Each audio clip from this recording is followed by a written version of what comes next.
NBC Sports Network welcomes you to the following presentation of the IZOD IndyCar Series.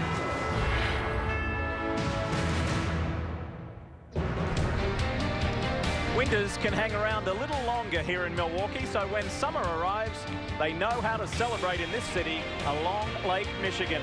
June is the popular time for thousands to flock to the Wisconsin State Fairgrounds, of course home of the Milwaukee Mile and the IndyFest. It's a city known for its beer. Milwaukee has been toasting open-wheel stars for more than a century on a simple oval where there's action brewing on every lap. And on tap this weekend, an IndyCar season so competitive, 7 different drivers have won the last 7 races. It has been an incredible start to the 2013 championship season. As we welcome you to IndyCar Live, presented by Verizon, where we set the stage for today's 250-lap, 250-mile event. Hi folks, Lee Diffie with you here at the famed Milwaukee Mile. This is the oldest racing speedway in the world, older than Brooklands in the UK, older than Monza in Italy, and even older than the Indianapolis Motor Speedway. And after today's race, we're almost at the halfway point of this 2013 championship season. And as I just mentioned, 7 different winners in the last 7 races, 7 from 8 so far this season. The most winners in the history of an IndyCar season is 9 in a single season. So when you keep in mind, we haven't had superstars like Dario Franchitti, Scott Dixon, Will Power stand on the top step of the podium, it's a pretty good chance that that record's going to be broken. There's another driver who is a championship contender this year who also hasn't been to victory lane, and that is Marco Andretti. And Jan Beekers, you could easily say he is the man to beat this weekend. You could say that, Will, and don't forget about the fact, or Lee, I should say, don't forget about the fact that his father, Michael Andretti, promotes this event. So maybe you could call it home course advantage, because Marco Andretti starting on the pole. The rest of the 4 Andretti Autosport cars are starting all in the top 5. They're only a fraction of a second behind.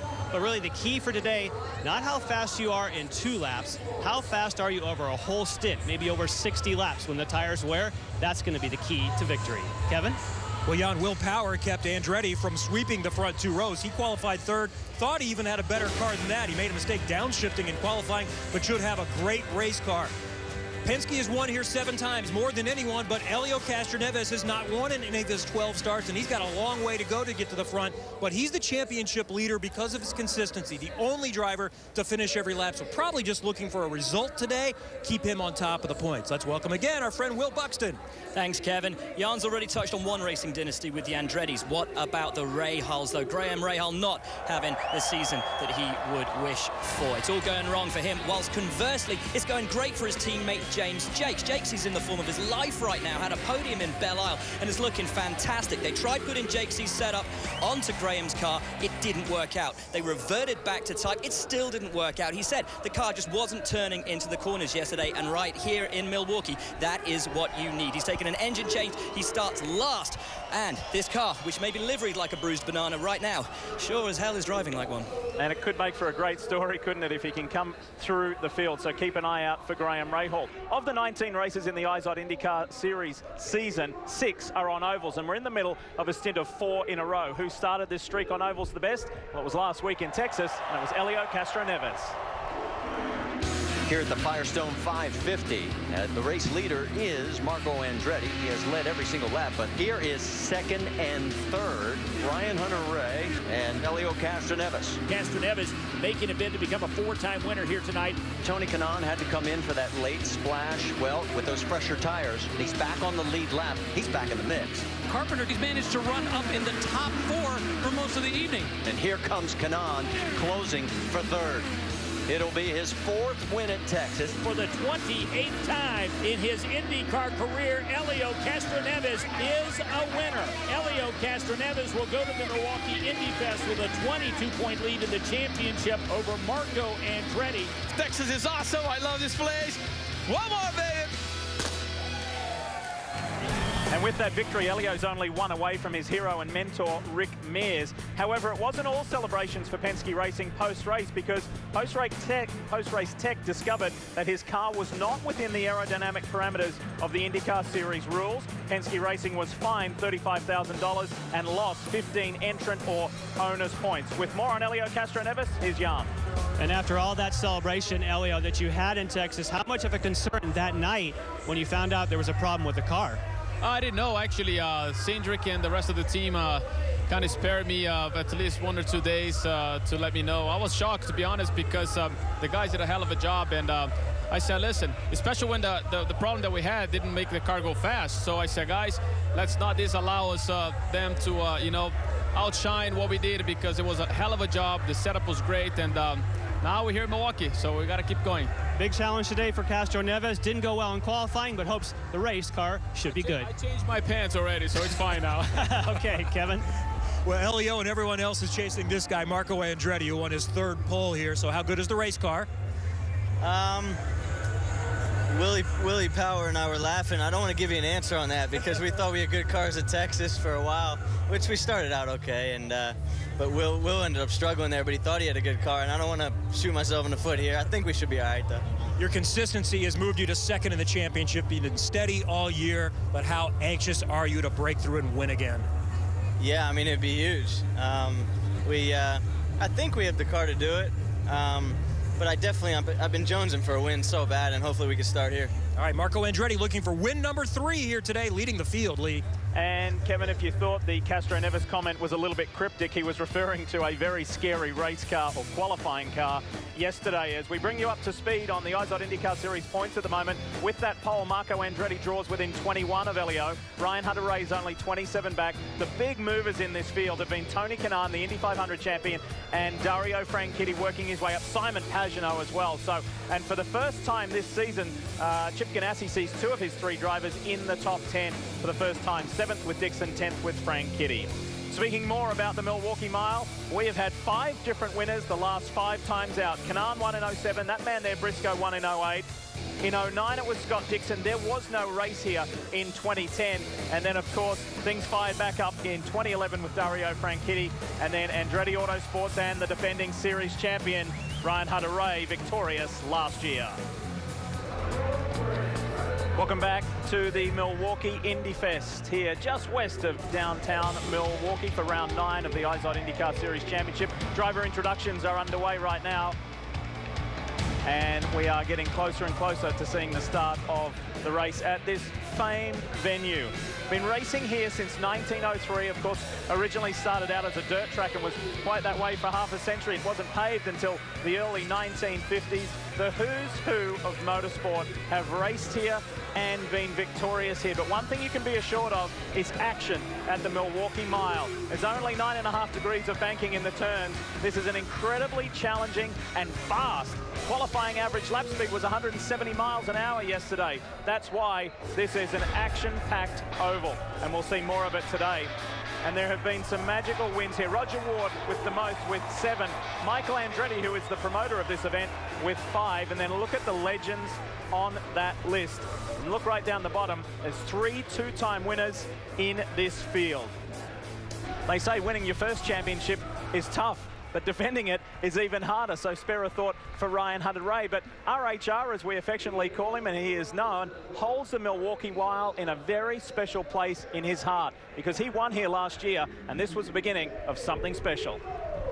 The Milwaukee IndyFest is underway. Michael Andretti put so much on the line to restore this historic race. Now his driver's going to go into victory lane. Ryan Hunter-Reay, his 2nd win in Milwaukee. Happy Father's Day to my dad at home. This one's for you. Ryan Hunter-Reay wants to lead in Iowa. You'll see the twin checkers for the 2nd straight week. Ryan Hunter-Reay wins the Iowa Corn Indy 250. 3 in a row for Ryan Hunter-Reay. He will take over the championship lead by 34 points. That was awesome. 3 in a row. I don't even know what to think about this.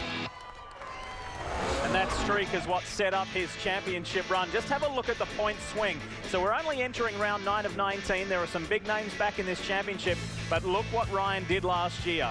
From after Texas, 75 points down. After Toronto, 34 ahead. And that win started here in Milwaukee last year. So you can turn things around, and Ryan Hunter-Reay is proof of that. With more on RHR, here's Will. Thanks, Lee. Down here with Ryan Hunter-Reay. Ryan, 1 race win under your belt already this season. How confident are you of repeating that this afternoon? I just love Milwaukee. You know, this track's been great to us, and Andretti Autosports certainly has some great race cars here, but We'd love to get the #1 DHL Chevy back in DHL victory lane here. This is where we started our whole championship run last year. We certainly don't expect to go 3 straight like we did last year. We just expect to be competitive, to be putting ourselves in a position to win races. That's the ultimate goal. And we're looking to do that today. But a little bit different balance this weekend. Everybody's had that, so it's a challenge to get the car right from beginning to end of the stint. I think we'll see that that's going to be the key to the race. It's going to be to be strong in the beginning and at the end, and it's really difficult to do with what we found for grip this year. Absolutely, and it rained, of course, last night as well, meaning much tougher proposition for all you guys. But you know what it takes to win here. What does it take to win here? Well, the rain will take a little bit of rubber off the track, and we did that. We had that last year, so. As the race goes on, the balance will get better and better. The grip will get more and more. You see actually a second lane being worked at times as the race goes on, but that may take a little bit of time. But we know what it takes to win here. It's going to be an intense race. This place is always action-packed, and you know, in the car it's busy. You feel like you're really not going straight ever. You feel like you're just turning the whole time. So I love it. I love the next track we're going to at Iowa as well. But we'll try and get the #1 DHL Chevy up there. You guys have been flying all weekend. Looking forward to what you can do in the race. Thanks very much. Thanks, Will. Jan. And Will, of course, his teammate James Hinchcliffe is starting on the front row, but after practice, you were only 16th. What happened? That's a good question. A miracle happened. No, it's hard work. You know, the Andretti Autosport guys obviously did a great job, and to get the GoDaddy car on the front row was huge because, you know, we spoke after practice. It wasn't great, and it was a bit of an act of faith going into that first flying lap that the thing was going to hold, and it did. But 2 laps is one thing, 250 is a completely different thing, and you know, I guess Ryan was just chatting about keeping this thing under you for a full stint. It's going to be tough here today, especially after the rain that we've seen. So with your problems in practice, are you more concerned about those long runs? I would imagine so, yeah. You know, Marco had an awesome car in practice, and you can look at that and see that, and we were, I think, statistically probably the worst of our team anyway, and the problem is you've got so many teammates that are just as good or better. You know, it's going to be a tough weekend, but we've done a bunch of changes to the car. We've been fairly aggressive. You know, we don't want to fall back. We want to get back on form and have a good result for the GoDaddy car here in Milwaukee, and we'll see, man. Marco's going to be tough to beat. Ryan's going to be tough to beat. EJ's going to be tough to beat, and yeah, I guess there's like, you know, 20-something other jokers out there that are going to be pretty tough too. A lot of unknowns. Sounds like a great race. Kevin? Tony Kanaan is one of the 7 different winners we've had so far this season, and he won the big one, the Indianapolis 500. But there's not much time to relax and enjoy because you've been racing every week, including a doubleheader and all that goes along with it. What have the last 3 weeks been like? Crazy. I haven't been home since Brazil, actually, but it's been good. Obviously, promoting the win, it's a good problem to have, Kevin. But we're being extremely busy. But you know, I'm enjoying every moment of it. You're back in the championship hunt now in 4th. You've had a lot of success here. What are the keys to making this a good race today? It's a good track for us, but the key will be consistency. I think at this track you can see a lot of fast cars right away, and after 30 laps, some of their cars will not handle as good, and they can go from the front to the back really quick, and vice versa. So we have Helio starting 18th, which is, you know, one of the strongest cars on race sim that we saw. So, and we have some, you know, it's going to be hard to beat the Andretti guys today, but our record here, it's not that bad. So I like my chances. Yeah, he's been in the top 4 in 6 of the last 8 here. Tony Kanaan rolls off 7th today. And TK says the Andretti guys will be hard to beat. He enjoyed 2 victories driving for Michael Andretti.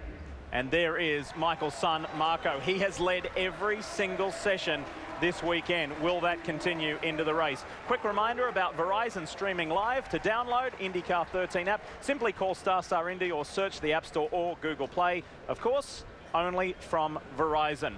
Well, weather has been a consideration here this weekend, but thankfully as everybody assembles before the race start, the weather is looking good.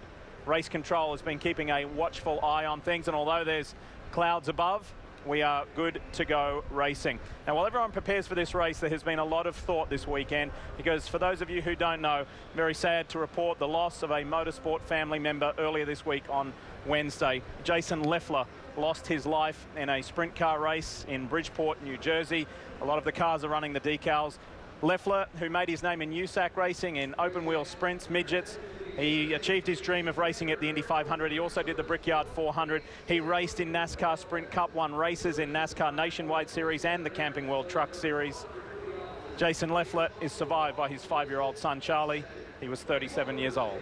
Yes, on this Father's Day weekend, there are many proud dads in this field, and there's Michael Andretti. Of course, his father, Mario, very proud of him because together, Mario and Michael have the most father-son wins at any circuit, 9 here at the Milwaukee Mile. And from Mario's first one in '66, it was 20 years until Michael was able to achieve the same in 1986. And speaking of Andretti, Michael's company, Andretti Sports Marketing, has done a fabulous job of promoting and resurrecting the real festival feel of this event, IndyFest. And there is something for everyone of all ages. There's a terrific midway in the concession area, the Ferris wheel, there's rides, there's been live rock concerts, there's been plenty going on the infield. The Turbo Turtle there, look forward to that movie coming out. So well done to Andretti Sports Marketing for really getting a good atmosphere happening here at Milwaukee IndyFest. All right, are you ready for a grid walk ×2? Because Will Buxton is joining Robin Miller. Robin, take it away. All right, Lee, we're going to start this thing. Mr. Franchitti, you're starting pretty far back. Michael Andretti won this race from 17th once. What do you think? Well, we're a bit further back than that today, but I mean, I don't know. I really don't know, Robin. We've got to get going here on the start and not be the first guy the leaders come to, you know what I mean? Because the leaders in 15 laps, they'll be on you, so... Use the chrome horn, brother. Right. Good luck. Will. Thanks, mate. Down here with my old friend Ernie Vizo. Ernie, mate, you've got great this weekend. How are you feeling for the race? Well, I think we have a very strong package. I think this is one of our races I've done here. I've done pretty good in the past, and today we have a good chance. We have a strong package, very quick car. We showed it with 4 cars in the top 5, so I'm very looking forward to it. Good to see you again, my man. Robin! All right, Ganassi, there used to be a bounty on your cars because you won all the time. When are you going to win one of these things? Well, I'll tell you, we're in a little bit of a slump here right now. No question. I saw you on TV the other night talking about that, so I guess I got to get my act together, don't I? Get your act together, brother. All right, Will, back to you. Oh, thanks. I'm trying to find Ryan Briscoe down here. I think he might be asleep right now, you know, because he's been popping between Europe and the States, given that he's doing Le Mans. No, wait, there's Elio over there. No, we've spoken to him already today, haven't we? Where is everybody? I don't want to run in front of the flag and get that all messed up. Robin, I hear you've got somebody, though, mate. Simona, been a lot of first-time winners this year. What do you think about today? I don't know. We're starting a little bit far, but, you know, anything can happen. So I think we have a pretty strong car in the race trim, so hopefully we're going to end up a little bit higher up for sure. All right, use the outside groove, kid. Back to you, Will. Thank you very much. Down here with Takuma Taku, my man. How are you looking today? I know you ran so well in practice. Yeah, we were strong, and we had a little bit moment in the qualify, but I believe we have a strong car. Thanks very much, Taku. Okay, thanks. Pole sitter at Indy, Ed Carpenter. You had a little trouble in qualifying. How's this thing going to be race day? We're going to be all right. I felt pretty good about our race car the whole time, so as long as we can stay on the lead lap early, we'll be in good shape. All right, you guys stick around. We'll be back right after this commercial break. The Milwaukee race, and believe me, it's going to be a different winner today. It's not going to be the same guy. You got to trust me. I called Ed Carpenter last year at Fontana. Proudest moment I've had since I've been serving is actually just being a part of an organization that means so much not only to the community but the nation as a whole, and being able to put the uniform on every day and represent not only our country but the people that have served before me. Having my dad here to be at the race on Father's Day weekend, and then being a father myself, just makes it feel good to be a part of something and be successful and to keep moving forward, and then to have the comforts of your family and friends around is definitely a proud moment.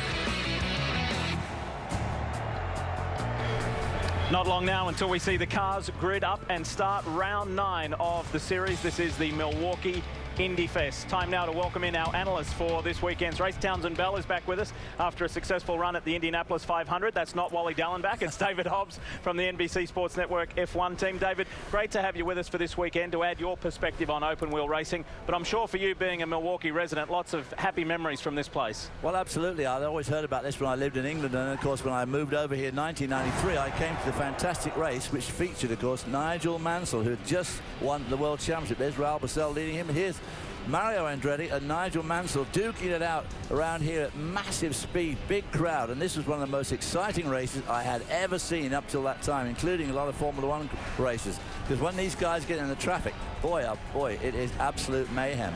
And there's Paul Newman, of course, he was a co-owner of the team. Nigel Mansell, his first win at the Milwaukee Mile. Terrific.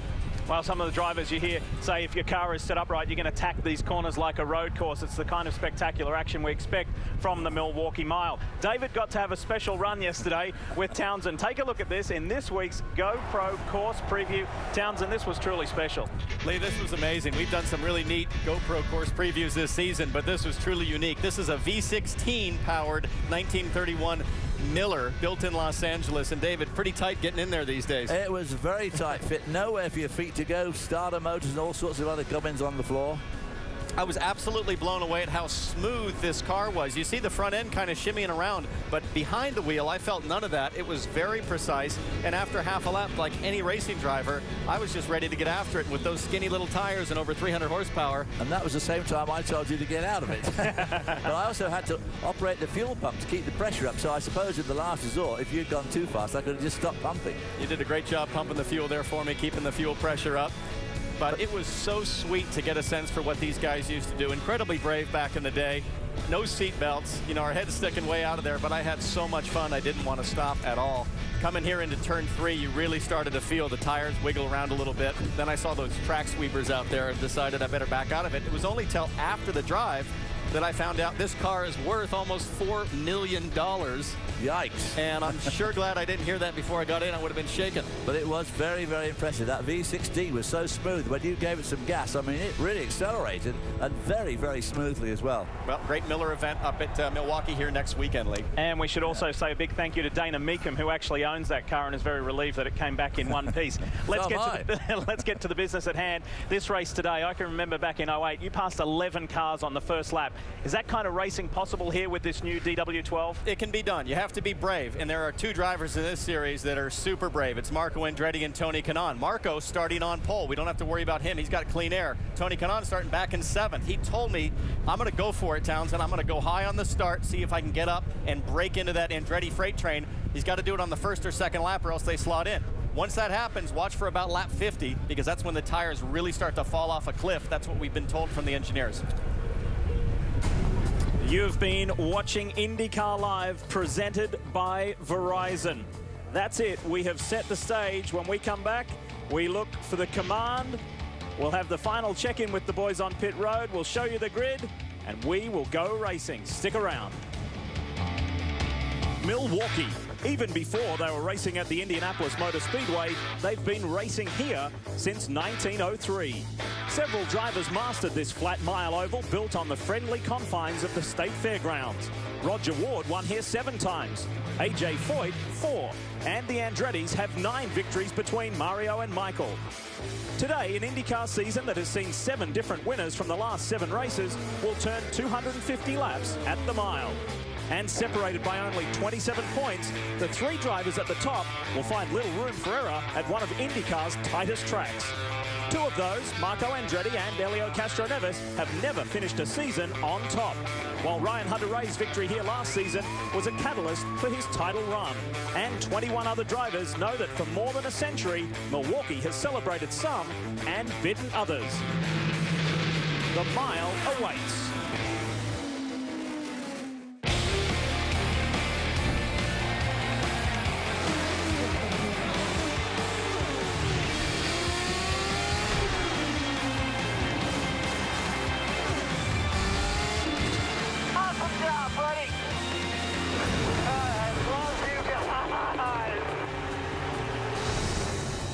Your home of open wheel racing, the NBC Sports Network is proud to welcome you to live coverage of round 9 of the IZOD IndyCar Series. This is the Milwaukee IndyFest at the famed Milwaukee Mile. The weather is on our side. These drivers fully appreciate all who have come before them here on this magical little track that produces such fabulous racing. Is it inside line? Is it outside line? And there's a good crowd on hand here on this Father's Day weekend to see the best in the business in this incredibly deep field.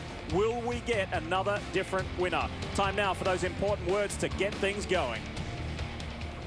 Milwaukee IndyCar fans, are you ready? It's time for those most famous words in all of sports. Please welcome, from Milwaukee Fox 6 news anchor, Mr. Ted Perry, to give the command. Thank you, Michael. Drivers, start your engines! All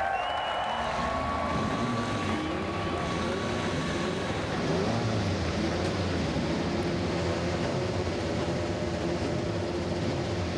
Good to hear those words, even better to hear the engines. Let's check in with the boys on pit road one final time. Let's start with Jan Beekers. Jan?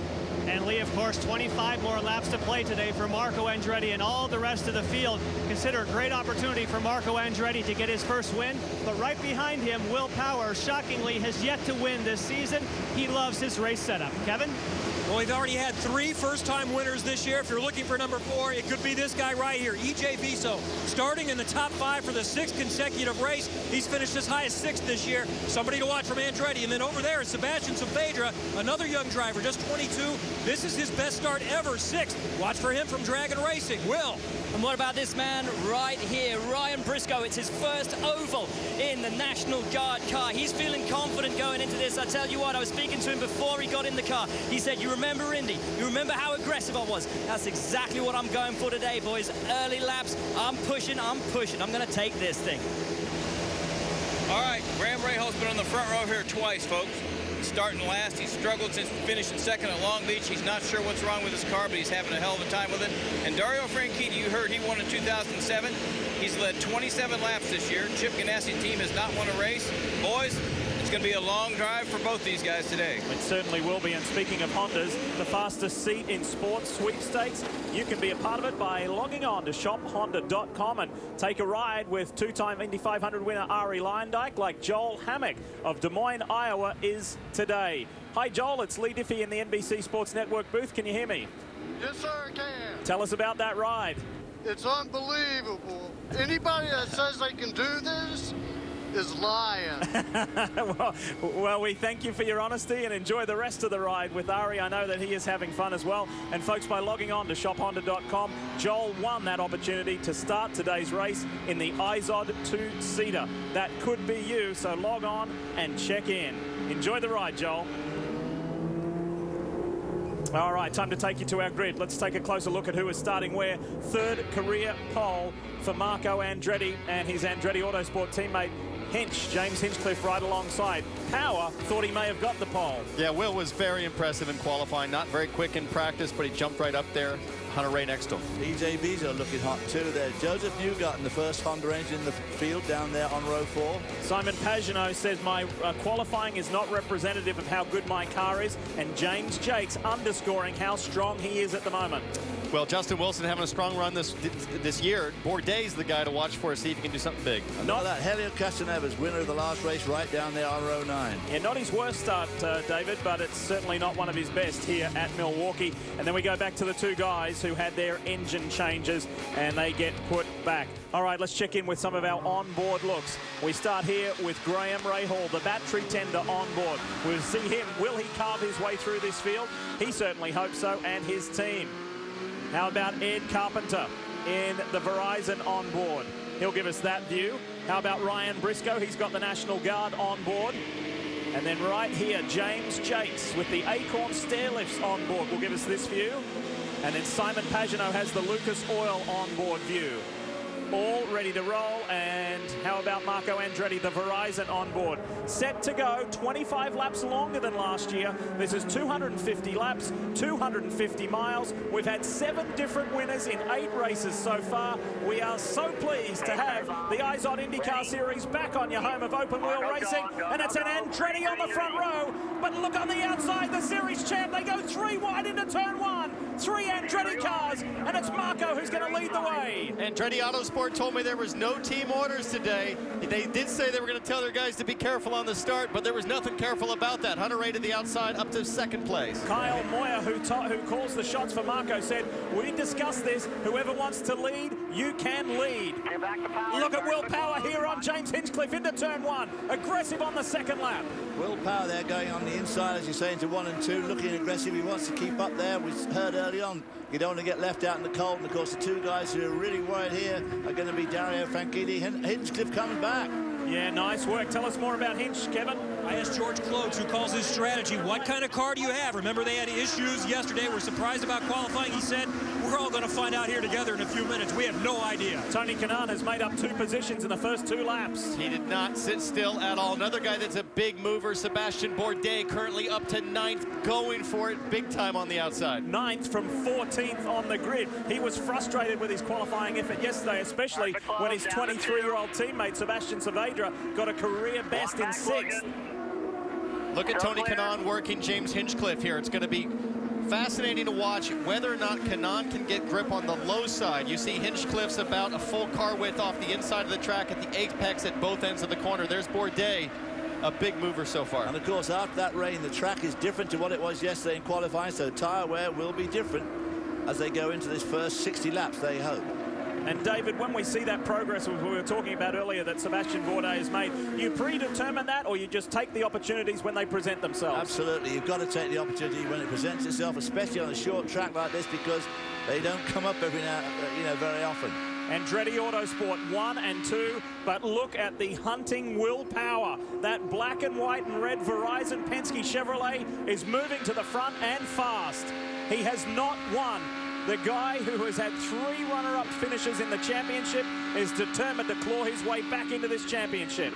Now watch what's happening here mid-corner. You see Hunter Ray ducking down to the inside to pick up clean air over the front wing. Will Power stays up to get clean air on his front wing. Will's pushing to get to the front. He wants to win this thing, but he also doesn't want to sit in that dirty turbulence longer than he's got to. The trouble with Hunter Ray, when he pulls down to the inside there to get that clear air, he's sharpening the corner up, which of course could wear his tyres more. All right, let's take a ride with the race leader, Marco Andretti, and have a listen. If you're not going to pass Marco, go to mixer 3. Now that's Hunter Ray. Hunter Ray's guys telling him, if you're not going to pass Marco, lean that engine out, start saving fuel. But he's got to run now. Let's see what happens. Oh, boy. I would say he's definitely going to try and... Whoa! Whoa! Pass for the lead. The teammates are side by side. And Marco does not want to relinquish it. Oh, boy, when Hunter Ray dropped back in behind there, he must have dropped into some very dodgy air. And look at Will Power coming now onto Hunter Ray.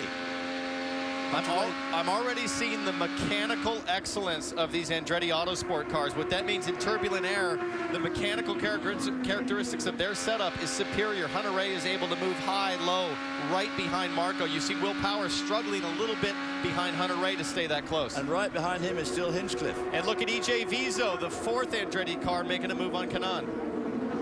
Will Power, as you see him work his way up, although he's drifted a little bit back from that front 2 group, he spent all of his time in practice working on race setups and likes it in dirty air. Right now, obviously, he's right in the meat of this Andretti sandwich, along with Tony Kanaan. Sebastian Saavedra, Simon Pagenaud, and Sebastian Bourdais are having a great scrap. Saavedra has dropped them. He's been able to get up onto the back of E.J. Vizo. That's the white and blue car right there. He's just turned 23. He's had a year away from IndyCar last year. He's come back in this True Car Dragon Racing entry, and he feels racy this weekend. He feels racy, Lee, but he's got to convert to results. He's had some incredible qualifying. He's had issues at places like Long Beach, other tracks. He knows that he's got to get the job done in terms of just finishing one of these with a strong car. He's young and brave. You remember what that feels like? I was young and brave last month. And there is Jay Penske, team owner of the Dragon Racing organization. He has both his boys in the top 10. Back shortly. Up next here on the NBC Sports Network, the 2013 Stanley Cup Finals continue. Coverage begins with the NHL Award Show, and then the puck drops on Game 2 between the Bruins and Blackhawks, coming up next right here on the NBC Sports Network. Did you see that the other night? 5th longest game in the history of the sport, and it went into triple overtime. So that's Game 2, Bruins Blackhawks, a little later, right after this, here on the NBC Sports Network. Welcome back. We're at the Milwaukee Mile for the Milwaukee IndyFest, and Justin Wilson has had an issue. He has dropped back. He was slowing, and he got swamped. Yeah, he really did. If you have any little hiccup mid-corner at this Milwaukee Mile, you can drop like a lead sinker very easily. Not quite sure what the issue was. He's got Ed Carpenter behind him. It looks like his pace is stabilized. Right, let's go on board, David. This is on board with James Jakes. Look up ahead. Whoa, whoa.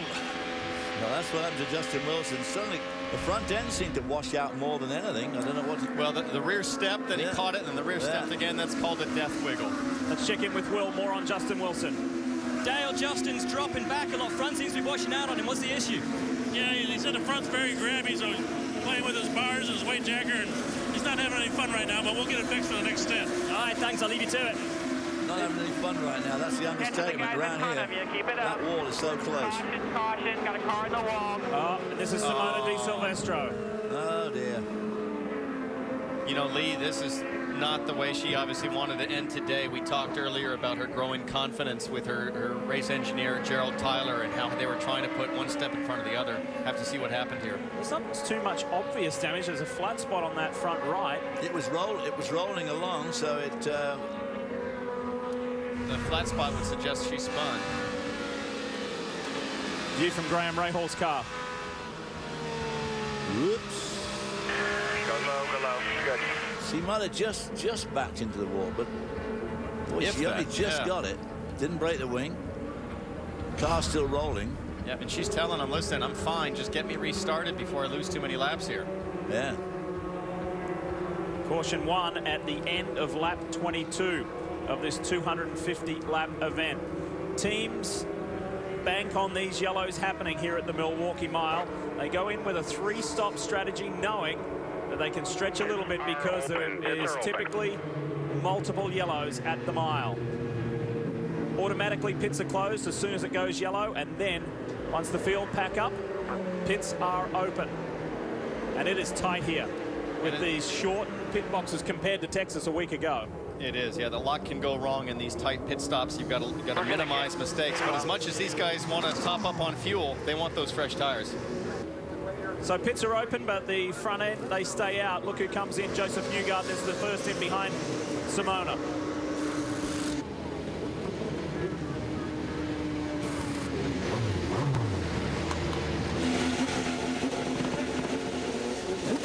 Rahal's in. Slightly slow on the front left on him. Really slow getaway. Yeah, dreadful stop for Graham. Whoa. Dario Franchitti, Joseph Newgarden, James Jakes. That was tight. That was shades of Long Beach 2012, turn 1.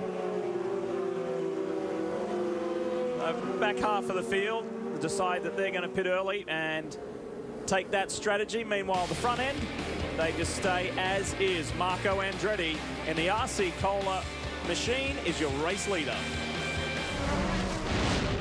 Pleased to say you rejoin us just in time to see the green flag fly. The restart, end of caution number 1. Let's go racing. Look at James. Yellow. Tagliani. Tagliani in the wall. I don't think he hit the wall, Lee. I think he just lost it on power. See if we can get a replay here.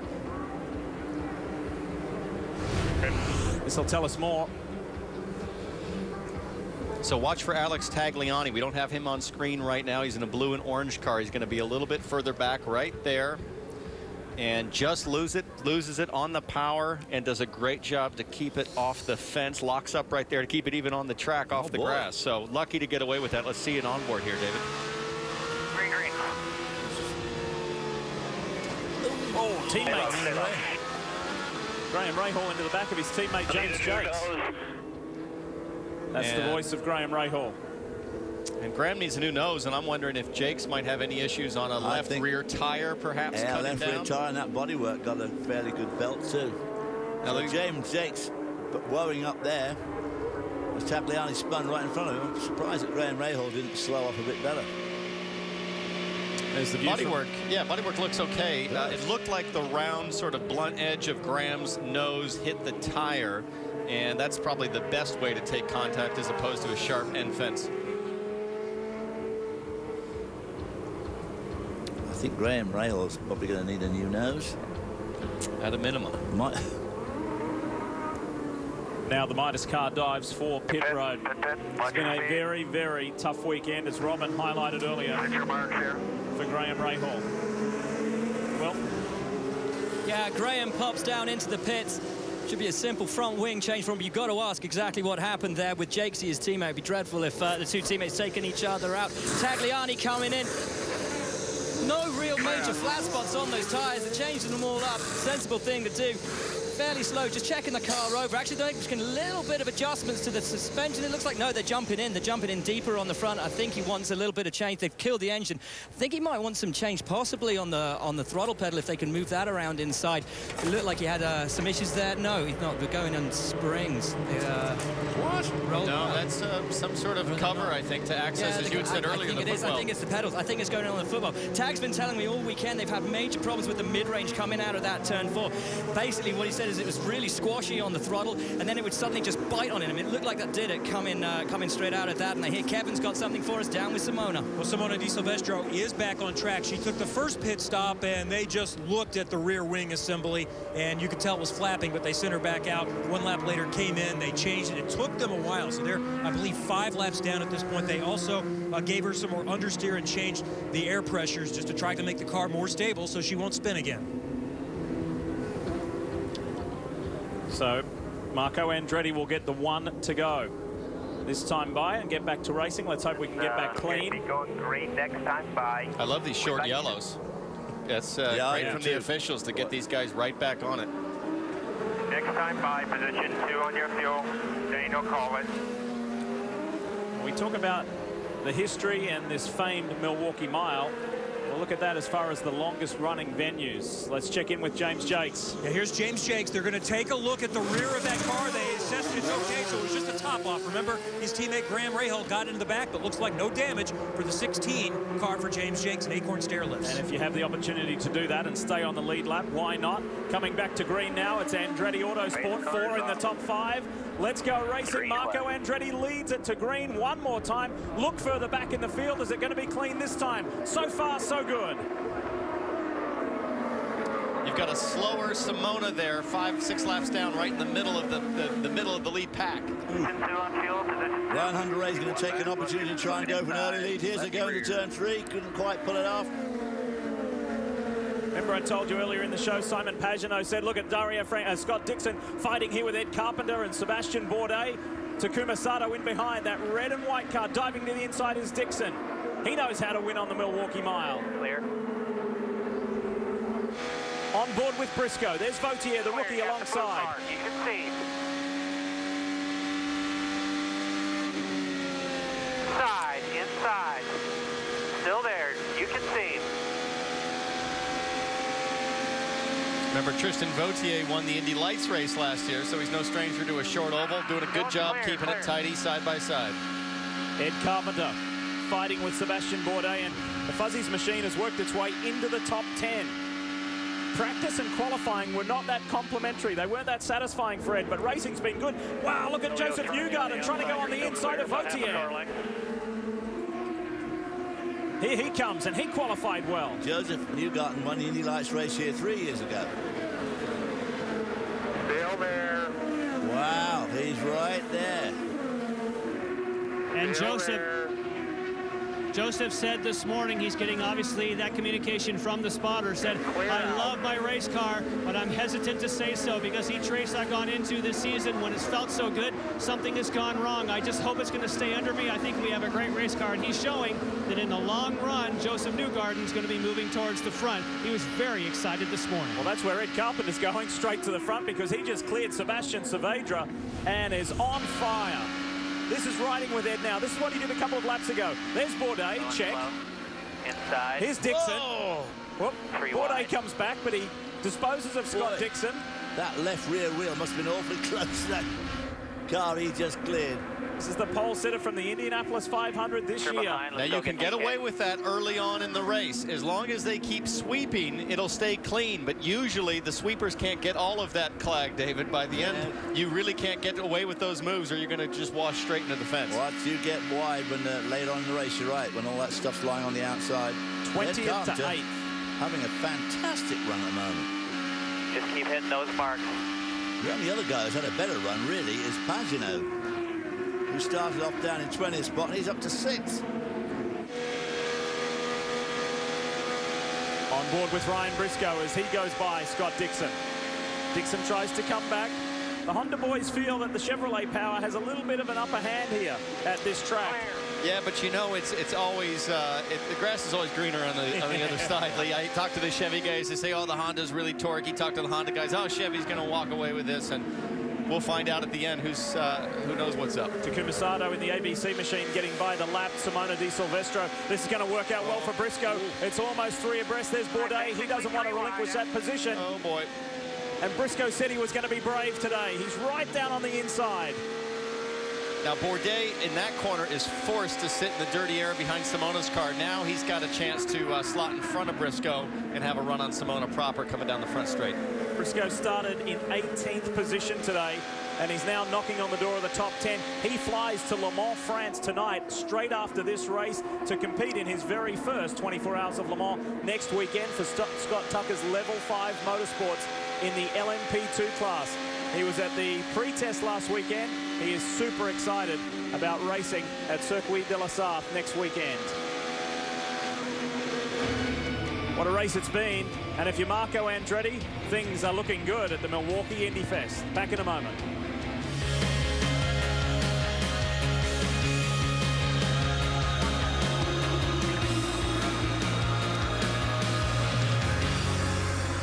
Some sights and sounds of the Milwaukee IndyFest 2013. It's been a great weekend so far, and so pleased that the weather has remained good and steady for us to get this race. The Firestone Indy Lights race was able to run in full, and now this is looking good for us as well. Quick reminder that you can be a part of Honda's fastest seat in sports sweepstakes simply by going to shophonda.com to sign up. You can enter now for your chance to lead the start of an IZOD IndyCar Series race in the IZOD 2-seater, as we saw earlier today, either driven by Indy 500 stars Arie Luyendyk and racing legend Mario Andretti. On board with Ryan Briscoe in the National Guard machine. He is the car in the middle, black and orange. Watch this. There's Elio Castro-Neves to his left, our right. And they're trying to get by Simona Di Silvestro. Whoa, that's his old teammate. And Elio wouldn't have enjoyed that too much. No love lost between those two. That's a massive chop. And, you know, Briscoe trying to get around Simona, had a run. So did Elio. He had a run on Briscoe. There's just not enough room down there. This is Dario Franchitti and Scott Dixon. So that's for 16th place. Scott Dixon fading badly in this. Dario Franchitti actually picking up some spots, having started dead last after that engine change. Didn't qualify very well in the first place, but when you see them trying to get past Simona Di Silvestro there, you think, well, she's 6 laps down, you know, she should make it easy for them. The problem is that the lap times are so close here.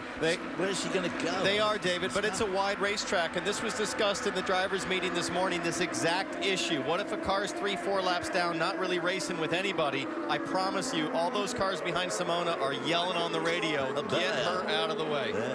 Wasn't that? It's bizarre to say the 3 Ganassi cars are 16th, 17th, and 18th at the moment. What's up with Sebastian? Very slow. After a really stellar start to this race, what's happened to the McAfee machine? 54 laps. There's no way he's out of fuel yet. Bourdais in, fuel going into the side. He's absolutely fuming. Kicks his left hand up. I think you're right. I think it may have been fuel because the car seems good to go. Oh, and he runs over his front left wheel gun as he runs out. So that's going to be a penalty for him for sure. Oh. He looked fuming. I reckon it was fuel, guys. Wow. Just to add insult to injury. Well, if that's the case, either he was running so rich the whole time or there's no way that tank was full to start the race. No, that couldn't have been it. Watch this as he runs over the hose on exit. And hose needs to be pulled out of the way, and he runs straight over it. Not his fault at all. No. That hose is not supposed to be anywhere near the left front. Up front, if you've just joined us, welcome to the Milwaukee Mile. This is Marco Andretti in the blue and red RC Kohler Chevrolet, leading his teammate and series defending champion Ryan Hunter-Reay. Lee, he's leading his teammate, but he has just caught the back of the field, and it's going to get stacked up in a hurry. This has been an incredible run in the fuzzy Chevrolet from Ed Carpenter, who started 20th position and is running 8th, challenging Tony Kanaan for 7th. And we just got confirmation from race control that car 7 as Carpenter gets by Kanaan, the Indy 500 winner. Here comes Sato as well, lining up for a shot. Kanaan must have a problem of some sort. His tires must be shot or something. He just got past there like he was sort of tied to the ground. Yeah, Bourdais will have that drive-through penalty. That's just confirmed by race control. So for the front guys who did not pit, they are right in that first pit zone right now, in that pit window. So expect to see some action on pit lane when we come back from this brief break. As you saw it on our non-stop coverage, we have a new race leader. It is Ryan Hunter-Reay. And Marco Andretti, who led all 61 laps up until that point, has been hustled back to third by another teammate, E.J. Viso, up ahead there in the Sitco entry. This is what happens at Milwaukee. On a Viso's into the pits on a short oval. Now they're stacked up on the tail end of the lead lap with Graham Rahal. Tell us more about Viso, Jan. Green flag stop. They've got to be good here. Wide open. No panic. Right here. Bring And of course, they're talking him into the box. He has talked about that he does not like his car quite as stiff as some of his other teammates. We just see Marco Andretti dropping back on the course somewhat. He says that Marco likes it very stiff. Nice clean stop for Viso. But that's what happens on these long runs. If you have an aggressive, fast car with stiff springs, it may not be as good at the end of the run. There is the race leader, Ryan Hunter-Reay, in the DHL entry, and here comes his teammate. Cycles out just ahead of him. Well, Graham Rahal there in the Midas car. Going wide again as he comes out of turn 4. Just doesn't see any grip. Well, look at Takuma Sato in the ABC supply car. He's got by Hinchcliffe while we were going non-stop. He got by Tony Kanaan as well. He is 4th in line. Here's Saavedra.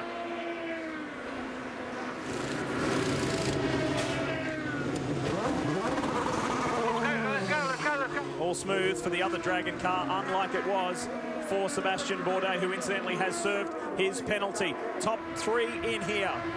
This is what it's all about here, Hunter-Reay and Andretti. Try to get a turn up front wing in, but I don't want to. And of course, everyone's together. 3, 2. Marco Andretti has to slow a bit to go across the front of Ryan Hunter-Reay. He's angled out a little bit. They get the hose away. Ryan Hunter-Reay waiting for that last bit of fuel. He's done. That's 10 seconds. Marco Andretti still waiting for fuel. Wow, that took a long time. Marco Andretti, they can't get it out. They cannot get the fuel probe out. Oh, that is a killer for track position for Marco Andretti. And not only track position, but he saw his teammate Hinchcliffe and Ed Carpenter go by as well. That hurt big time. Kevin. Tony Kanaan is in. He's fallen back to 10th before people started cycling in. We were told he was going to take a half turn of front wing. He did not adjust the front wing. Kanaan is in and out. Also, we just saw James Hinchcliffe a moment ago. He took a full turn of front wing, even though he's been running in the top 5. Will Power now has a nice clean shot because he has the great position here.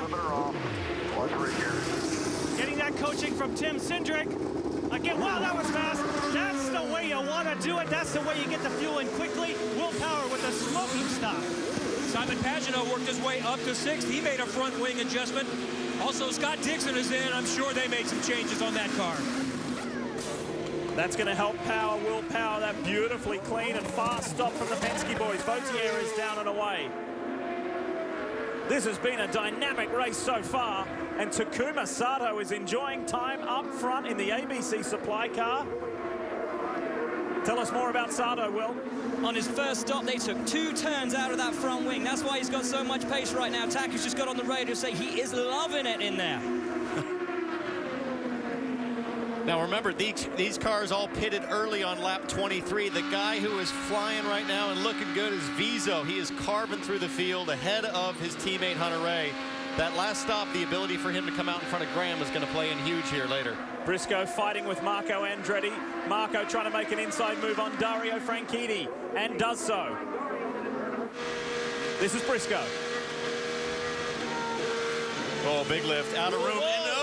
Sheepers, that was close. That was close for the National Guard car. The way that in-car camera panned when I saw the wall, I thought he was done. He was probably thinking that too for a while. That's what I felt like yesterday when you were driving that Miller. This is Scott Dixon in his draft. And gets the call that Dixon's trying to come inside. No. Boy, it's been a rough race for Scott Dixon. Oh, dreadful.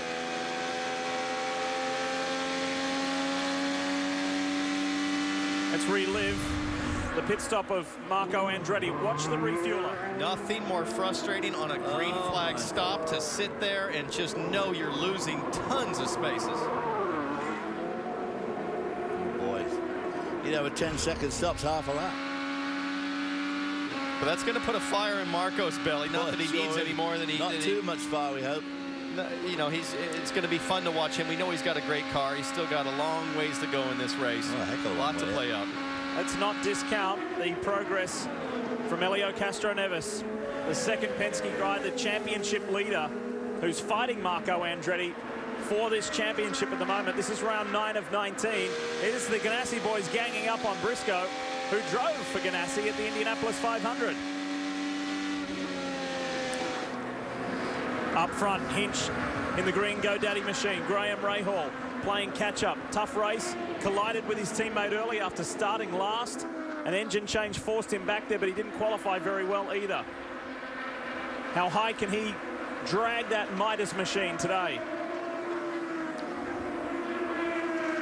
Hinchcliffe going down the inside into turn 1. Can't pull it off. Graham Rahal going wide there, though. And here's Dario and Dixon and Briscoe, all three going at it. Oh. Now this is, Dario is so smart there. He knows that if he can just hold Briscoe down low, tight, it's going to make it very difficult for him to get by. It is a real game of chicken, though, when you do that, David, because one little bobble from the car on the inside, and he's going right into you. Exactly. And here comes EJ getting on the inside. Ed Carpenter has had a brilliant run today. Look at it. Look at Hinchcliffe around the outside. Boy, that was a brave move. He's got Graham Rahal ahead. Who's going to get boxed in here? Well, Ed Carpenter's got the line, but... These are the situations where you put tremendous faith in the spatial awareness of the guys that you're racing with. Ed Carpenter's been doing this a long time. He is a pro at maneuvering through the field like this. Hinchcliffe, still learning, but doing a great job. Good driving there by Graham Rahal, making sure he knew he was doomed. And that's the worst, David, because you know if you get too high, I'm into the marbles, my day's over. You're trying to be respectful. You're at the same time trying to get back on the lead lap. Yeah, it's a terrible conundrum to be in. Race leader is Takuma Sato. Remember, he was one of the early ones to pit, though. He has a 1.2-second lead over Helio Castroneves, Justin Wilson, Joseph Newgarden, and Dario Franchitti in the top 5. Good job, L9. Due to the way things have gone on pit stop rotation, there are only 8 cars on the lead lap, and this man here, Charlie Kimball, is the 8th and final car on that lead lap. And coming up in just a moment, Charlie talks about pit box space here in Milwaukee with Avis. Own your own space. Hi, I'm Charlie Kimball, driver of the number 83 Novolog FlexPen Honda. Here at the historic Milwaukee Mile, when traveling down the front stretch, we have plenty of room to pass and go 3 wide, battling for the lead. But when we hit pit lane, all that space disappears. With a total length of 960 feet, and with 24 entries, each car is allocated 37 feet for their pit box. And with our IndyCars measuring in at 16.5 feet, that doesn't leave us a lot of room to get in and out of our pit box, and more importantly, back on the racetrack. For us as drivers traveling down pit lane at 60 miles an hour, we only have a split second to pull into our pit box. Keeping in mind we don't want to overshoot or undershoot our marks, that timing is critical. Like an arrow hitting a bullseye, we pull in, hit our marks in the blink of an eye. Even though I own this space, and this is my pit crew's office, 23 other drivers in pit crews own their space too. So it's critical that I get in and out of this space cleanly and in under 8 seconds.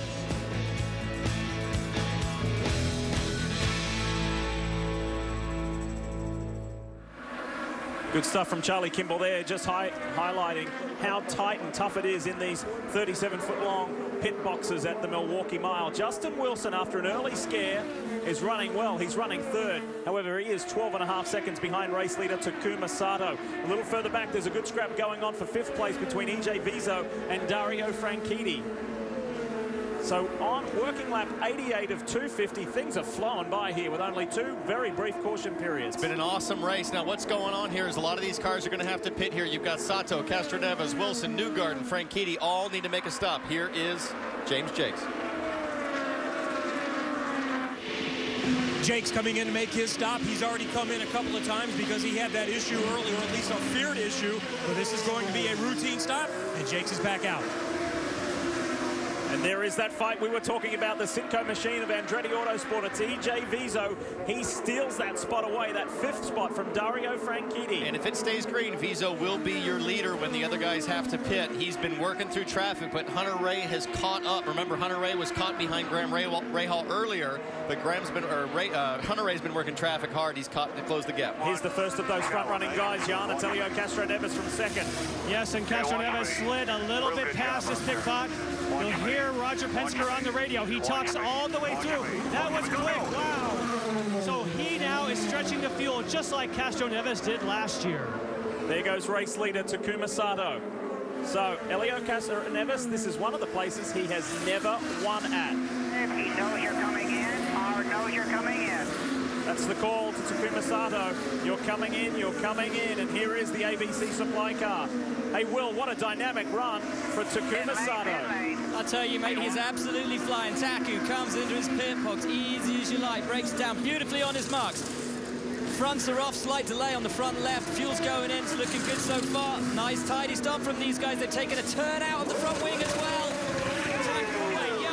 And Dario Franchitti just left, and it was a very quick stop. It was sub 9 seconds, so the Ganassi team doing great work on pit road.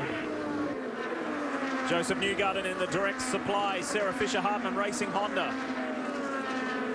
He's been racing this weekend as well. Qualified the highest Honda. Hold on. Good stop there too, fairly clean, no errors, as he will cycle around. EJ Viso is the race leader now. So that Sitco machine has cycled through on top as Townsend flagged a little earlier.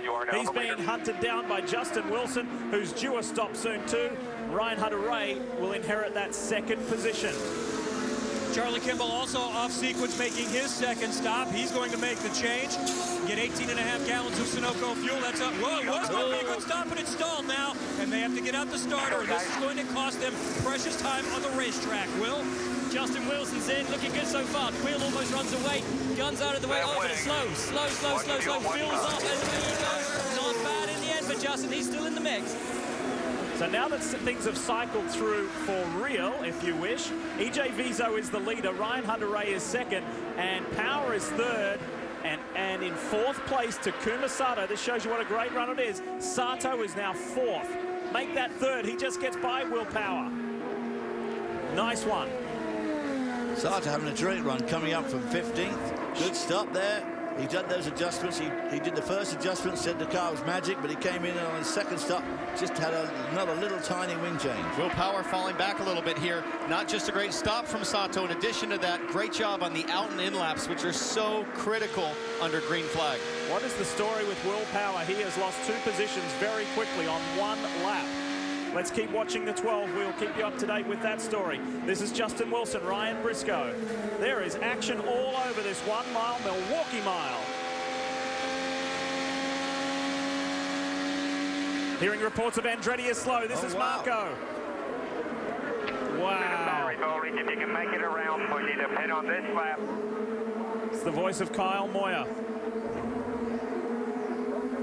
We saw problems with the refueling nozzle.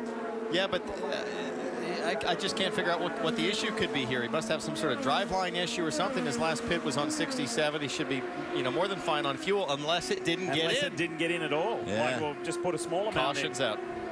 3rd caution of the day for our pole sitter and championship contender. This is going to hurt Marco Andretti big time in the standings. Oh, boy, absolutely. He got behind after the race last week in Texas and was really looking forward to having a good run here. As you said earlier on, quickest in both practice sessions, quickest in qualifying, and was looking very, very, very strong in the race, but something's gone awry here. He's dominated the weekend. This is agonizing for Marco Andretti.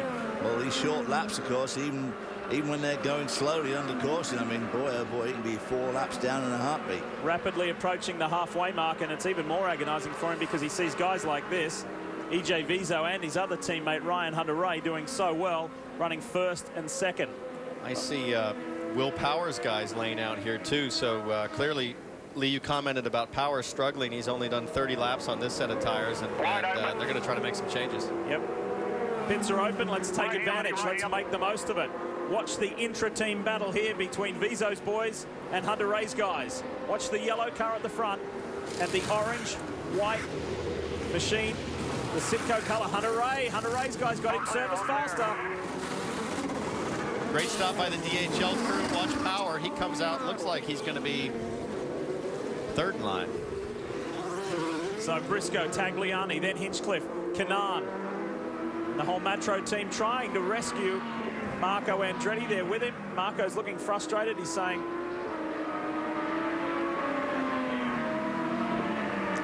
boy, what is he saying? He's saying quit wasting time and tow me to pit lane so they can fix this thing. I think that There's no way we can get it out of gear without any he's saying I got it in first gear. Or anything like that. We're dead in the water. Neutral. You can't get to neutral. true car entry for Dragon Racing of Sebastian Saavedra. Qualifying in the top 6. He's been running in the top 10. Really encouraging day for the 23-year-old Colombian. So as he cycles through, and everybody draws breath on what has been a frantic opening 100 laps of this race. It's always like that here. You'd never have a break, and it's going to be a great finish.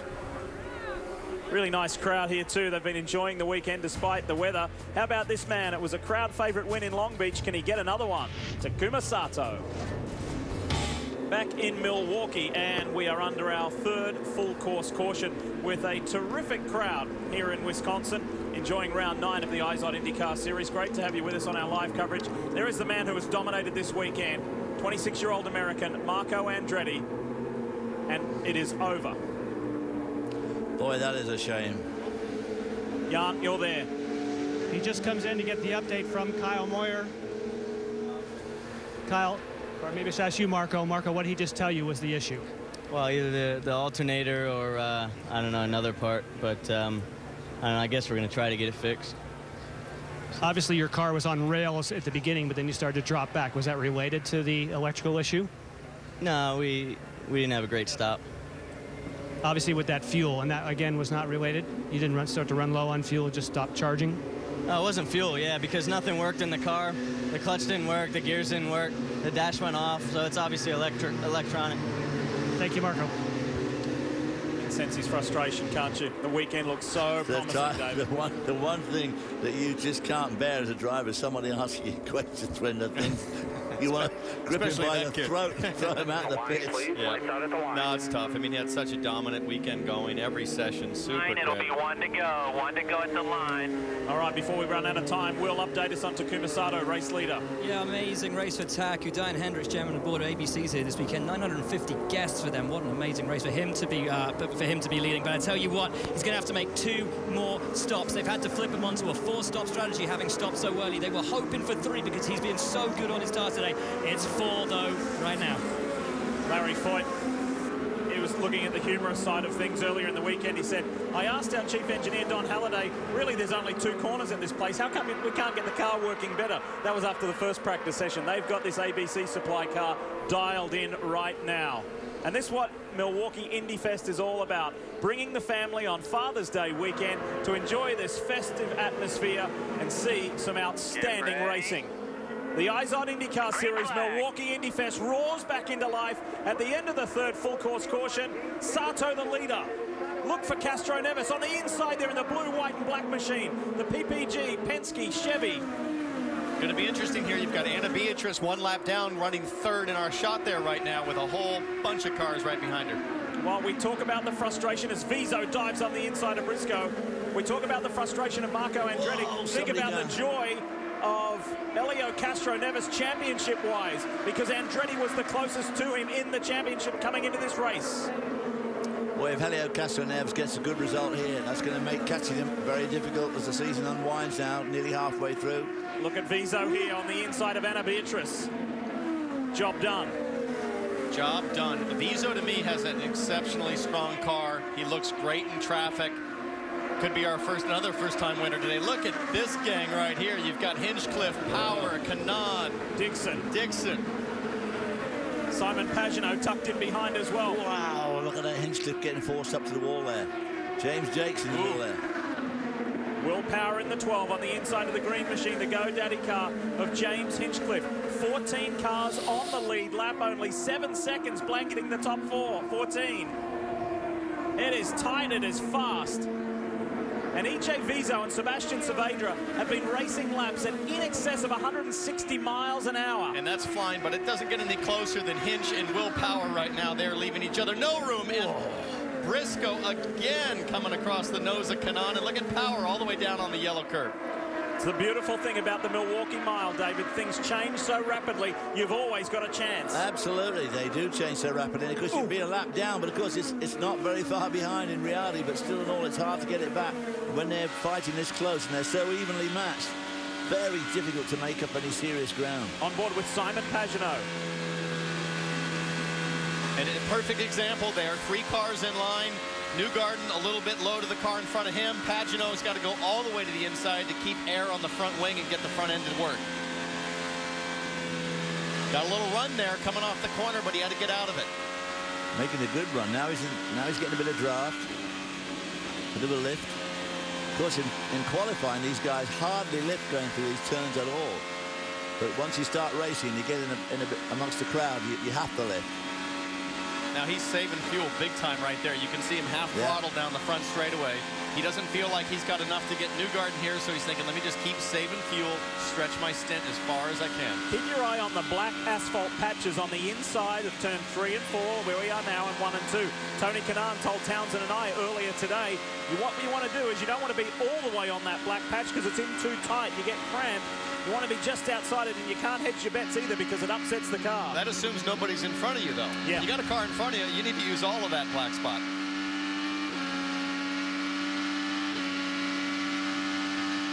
What a run it's been from the Fuzzies and Vodka Chevrolet of Ed Carpenter today. Fascinating to see the contrast between a Honda and a Chevy. The Chevy, Ed Carpenter's in a Chevy here, shifting twice per lap, 4th, 5th, 6th. The Honda with Pagenaud only 1 shift per straightaway. Suggests the Honda's maybe a little torquey, can run a little wider range. Yeah. Tell us more, Kev. Well, Ed's been running up near the front, a great charge from the back, but he lost a couple of spots on the last pit stop. They took 2 turns of wing, and he also got pushed out a little bit wide on the restart. But right now, the car is doing okay, so he still has an opportunity to make his way back forward.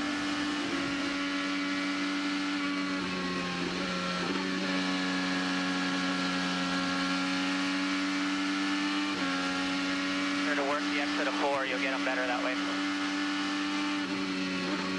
That's his spotter. That's Ed Spotter, who under yellow said, we think you're stronger coming off of 4 than 2, so make your effort there. Sato, Castro Neves, Hunter Ray, Vizo and Hinchcliffe, your top 5, but it's Taku who is dominating. He has come into his own at the Milwaukee Mile. Could it be win number 2 this year? We're not quite halfway. Thanks for watching live coverage of the IZOD IndyCar Series on the NBC Sports Network.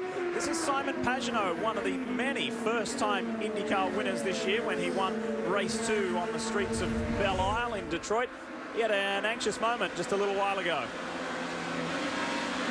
Gets down on that patch. Thinks he's going to run up off the corner behind Kanaan, but a massive wash at the front end as he comes up right off of Kanaan's gearbox. Right there's a big vacuum right behind that car.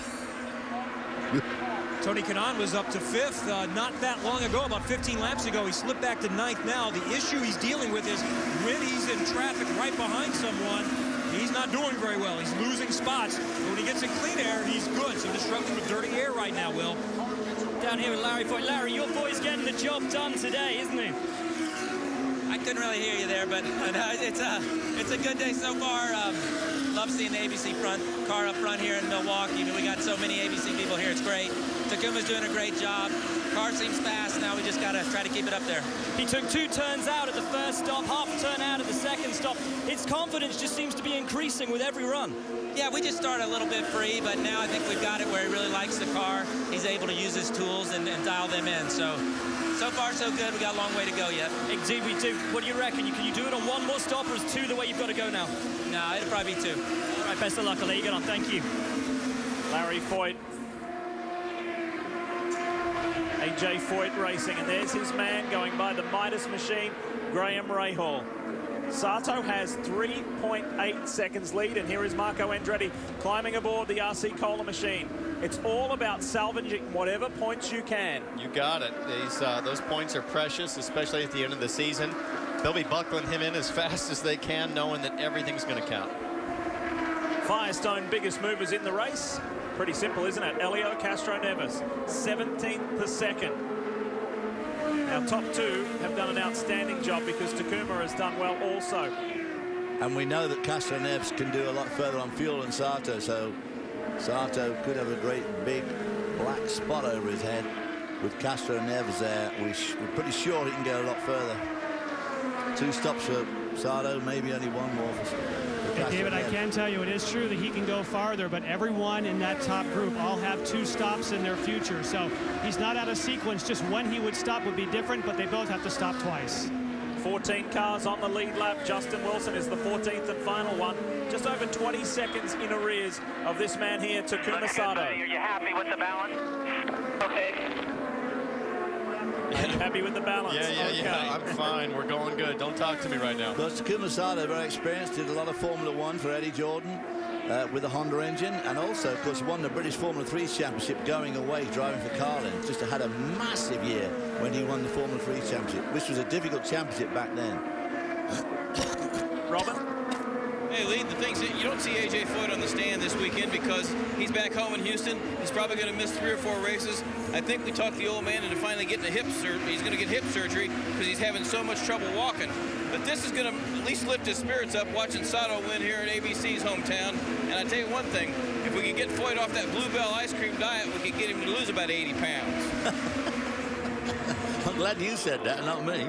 Well, Sato's flying here, but what he's doing really well is working this lap traffic. I'm watching him relative to Castroneves, and it seems like Sato is just so precise at picking off guys like he is right there with Justin Wilson. And he puts Justin Wilson a lap down. And look how effectively he does it. He is cruising through this field. Well, of course, that's what happens when you get your car balance right. Nobody knows that better than Townsend. Once you get the balance right, especially on a short, high-speed track like this, it just makes life a joy. There they are, rolling Marco back out. They're going to have to push him into his stall, get the starter in there. He's just going to go around. He's going to have a similar issue to some of the other drivers like Tagliani and Graham, just trying to stay out of the way, being several laps down, but he's got a good car. He should be quick. It is not the way the day has panned out that he had planned. Frustrating for the man who's second in the championship. We're into the second half of the Milwaukee IndyFest.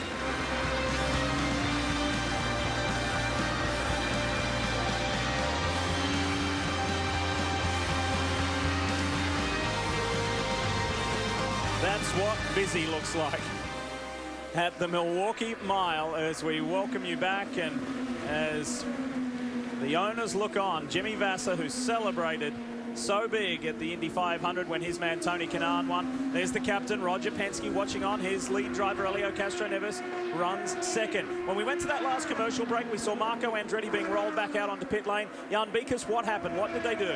I checked with the Chevrolet engineers, and they changed all of the electronic boxes, not the alternator, so they didn't feel it was a charging issue. Something electrical. So they changed, I should say, all the boxes, and now it seems to be A-OK for Marco. And again, we underscore that. It is so important just to get back out there and get points. And speaking about getting out there, Takuma Sato is just slicing his way through this field. We saw him get by Justin Wilson. Now he starts to work on Ed Carpenter, who is the last car on the lead lap in 13th place. Well, I tell you what, he's not having any luck with Carpenter at all. As he goes into the corner, he's quicker. Then halfway through the corner, Carpenter picks up speed. He must have been following him now for nearly 8 laps, and he just cannot get around him. Ed is going to fight this as hard as he can. He is the last car on the lead lap. Time to run through the field. Will Buxton kick us off. Takuma Sato with an unbelievable run from 15th spot into the lead. He's struggling right now, though. Needs to get past Ed Carpenter. He's gone from a 6-second gap at the front to 4.8. He's losing right now 8 miles an hour a lap behind Carpenter. Needs to get through to him to make his race work for him. Jan. And of course, that's what Elio Castroneves wants. He wants to try and close that gap. Castroneves so much happier with this car than what he was in qualifying. He had a vibration after one of his stops, but that has gone away. A-OK for Castroneves. Now, of course, behind him, Ryan Hunter-Ray who had asked for a wing change. He wanted 1.5 turns of front wing at his first pit stop. And wow, look behind at what's happening with his two teammates, Hinchcliffe and Viso, fighting right behind. Now the case for Viso, he likes a car, I think I mentioned that earlier, a little bit softer than his teammates. So he may not be quite as quick as the others in the beginning of the stint, but wow, look how racy he is now, Kevin. And look how much ground you lose when you try to make a move and don't get it completed. He was about to go around E.J. Viso, but now James Hinchcliffe is about 10 car lengths back. George Close, though, just told me the car is good. They feel good about their situation today, Jan. For Will Power, who rides behind, you see that gap. That's a 7-second gap back to Will Power. His car doesn't work as well in dirty air. Well, he should like that 7-second gap then, because he gets some air over the wings and he's more happy. But right now, doesn't have that kind of speed to close that gap. Way back, we're going to find Scott Dixon, but this is good considering where it was. He's up to 7th. It's only 4 spots better than where he started. But remember, he slid all the way back to 16th or 17th, but they didn't make big changes. They just thought the car was a little bit slow, lost some spots early on restarts, but in good shape right now, Jan. And Joseph Newgarden, you caught just the end of that. He's in a big battle there with Sebastian Saavedra. They've been duking it out.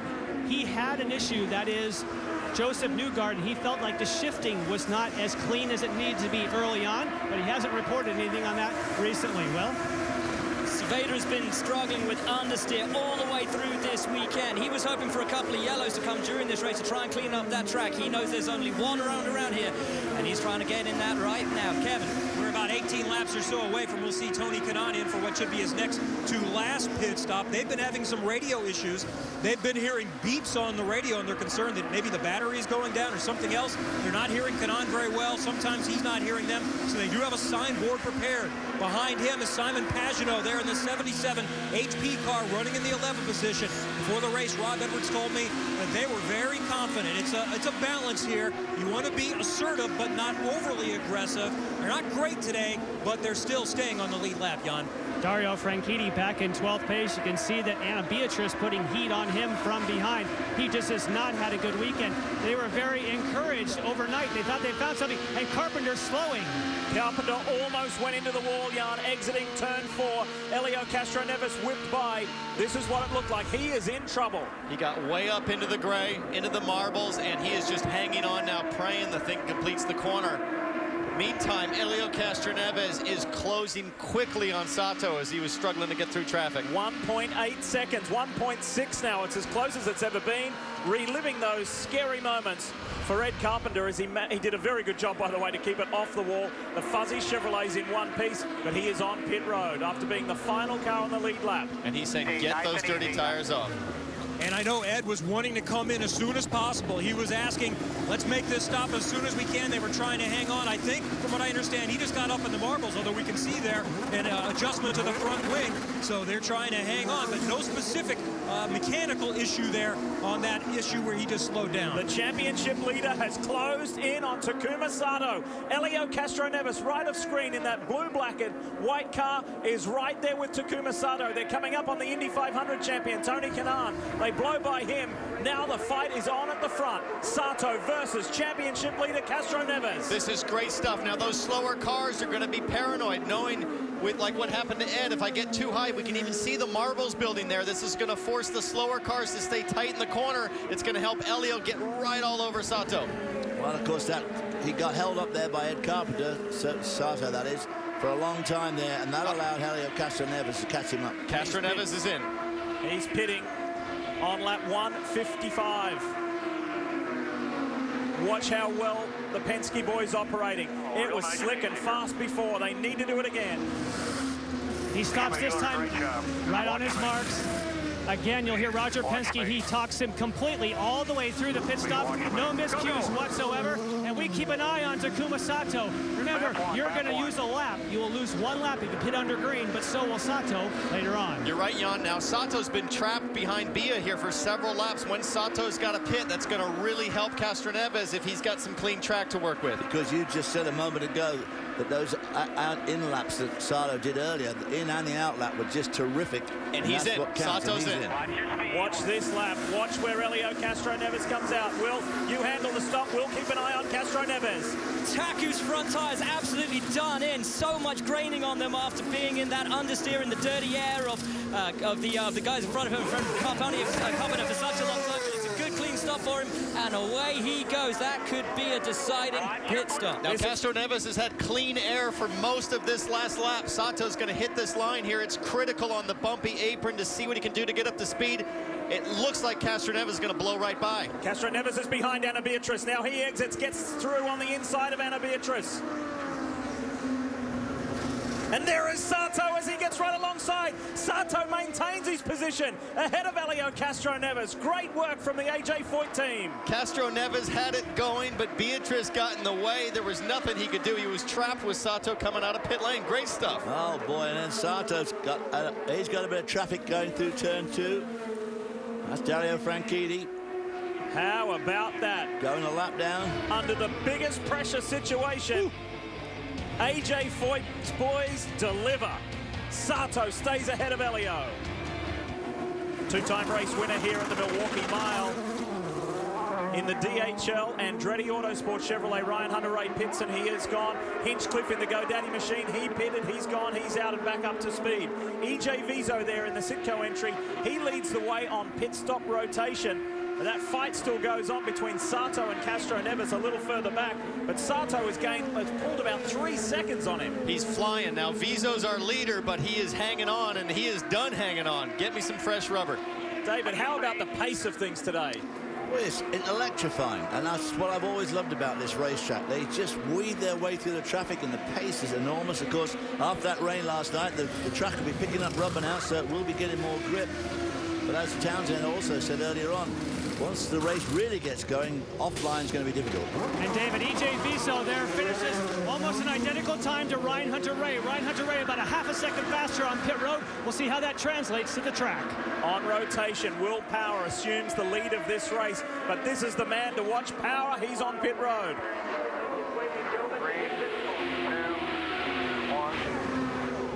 So Will Power now has 8.2 seconds that he needs to beat. That's the mark that was set by Ryan Hunter-Ray right behind him. The tires are done, and he does beat it. Looks to me like he rolled before and beat him with an 8.1. Nice job for Penske. Where is Castroneves on track, or rather Takuma Sato on track? He's just coming into turn 1. Will Power should keep the lead of this race.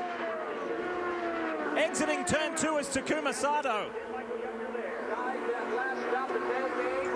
So, this has been frantic. It has been absolutely frantic. And I take that back, my apologies. On rotation there, Sato still leads the race. Great stop, though, from the boys at Penske Racing.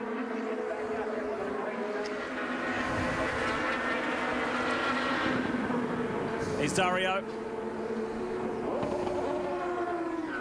Boy, he has been gritty today. He has fought hard, considering he started right down the end of the field. He has. Now 81 laps to go. With some yellows, you never know. He could get really lucky. Take a lot of yellow, but they might be thinking that. What we've seen today is that it's gone very, very quickly. The yellows that we have had. 3 for a total of 20 laps.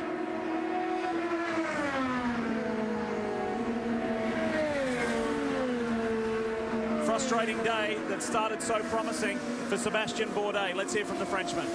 Yeah, it really was, Lee. Sebastian, talk us through that for you. First the fuel issue, then running over that tire gun. Just such a disappointing day for you. Yeah, especially because we had such a good start, you know, just followed Tony's usual outside, you know, around the start for the first 2 corners, and it worked out, made it to P9, and, you know, the McAfee through car effort was looking really good until, yeah, something happened with the fuel pump. I started losing pressure where before we should have, and then at that pit stop, the gun was not retrieved properly, and I just clipped it with the left front, and I think it busted the steering, because after that the car was just never the same, and it just kept going worse and worse, so we just parked it. Unlucky, my man. Thank you. Here's how it rides at the moment. 5 seconds the lead margin. Takuma Sato over Helio Castroneves. Then the first Andretti Autosport machine of Ryan Hunter-Ray, some 11 seconds back. Viso, Hinchcliffe and Power. Those are the cars on the lead lap as we stand now. This man here is in the groove. Boy, isn't he ever in the groove? I mean, he had a 3-second lead only just a couple of laps ago. Now it's up to 5.1. Best oval finish for Takuma Sato's IZOD IndyCar Series career. 5th in Texas in 2011. You know, when I watch Takuma run ovals now, he just has a confidence about him and the experience of several years under his belt. He is just so good now at making smart decisions on when and where to make these passes. He's carving up this field like a sushi chef. Isn't that appropriate that his best oval finish is in Texas, where his team owner is watching from? But I don't think AJ Foyt would mind him eclipsing that record by winning here. Could he be our second multi-time winner this year? Joining James Hinchcliffe, the man who passed him in Brazil on the last lap at the last corner to get his second win of the year. It's been a tough day for Alex Tagliani as well. Tag, a tough race for you, man. First of all, tell us what happened in the on the restart there with the spin. It sounded like you had something in the pedal box. Yeah, exactly. We have something with the front throttle pedal, and my foot was 6 inches off the pedal that I'm using normally, so I don't know what happened. I was bending back, you know, the ears that are supporting the foot side to side, so it's unfortunate for the Barracuda racing team. The Bowers and Workins boys, you know, did a fantastic job all weekend long. I think we missed the setup. It's been 2 weekends on the oval where we struggle with a very, very loose car. So I guess we need to regroup and find some speed.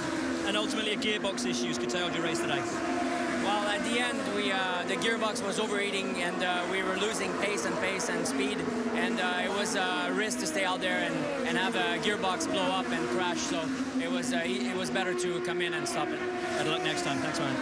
Charlie Kimball in the raceforinsulin.com machine in the orange and blue car there is being mindful that Takuma Sato is behind. Sato is losing that healthy lead that he once had. Traffic is proving costly because the captain's man, Elio, is coming.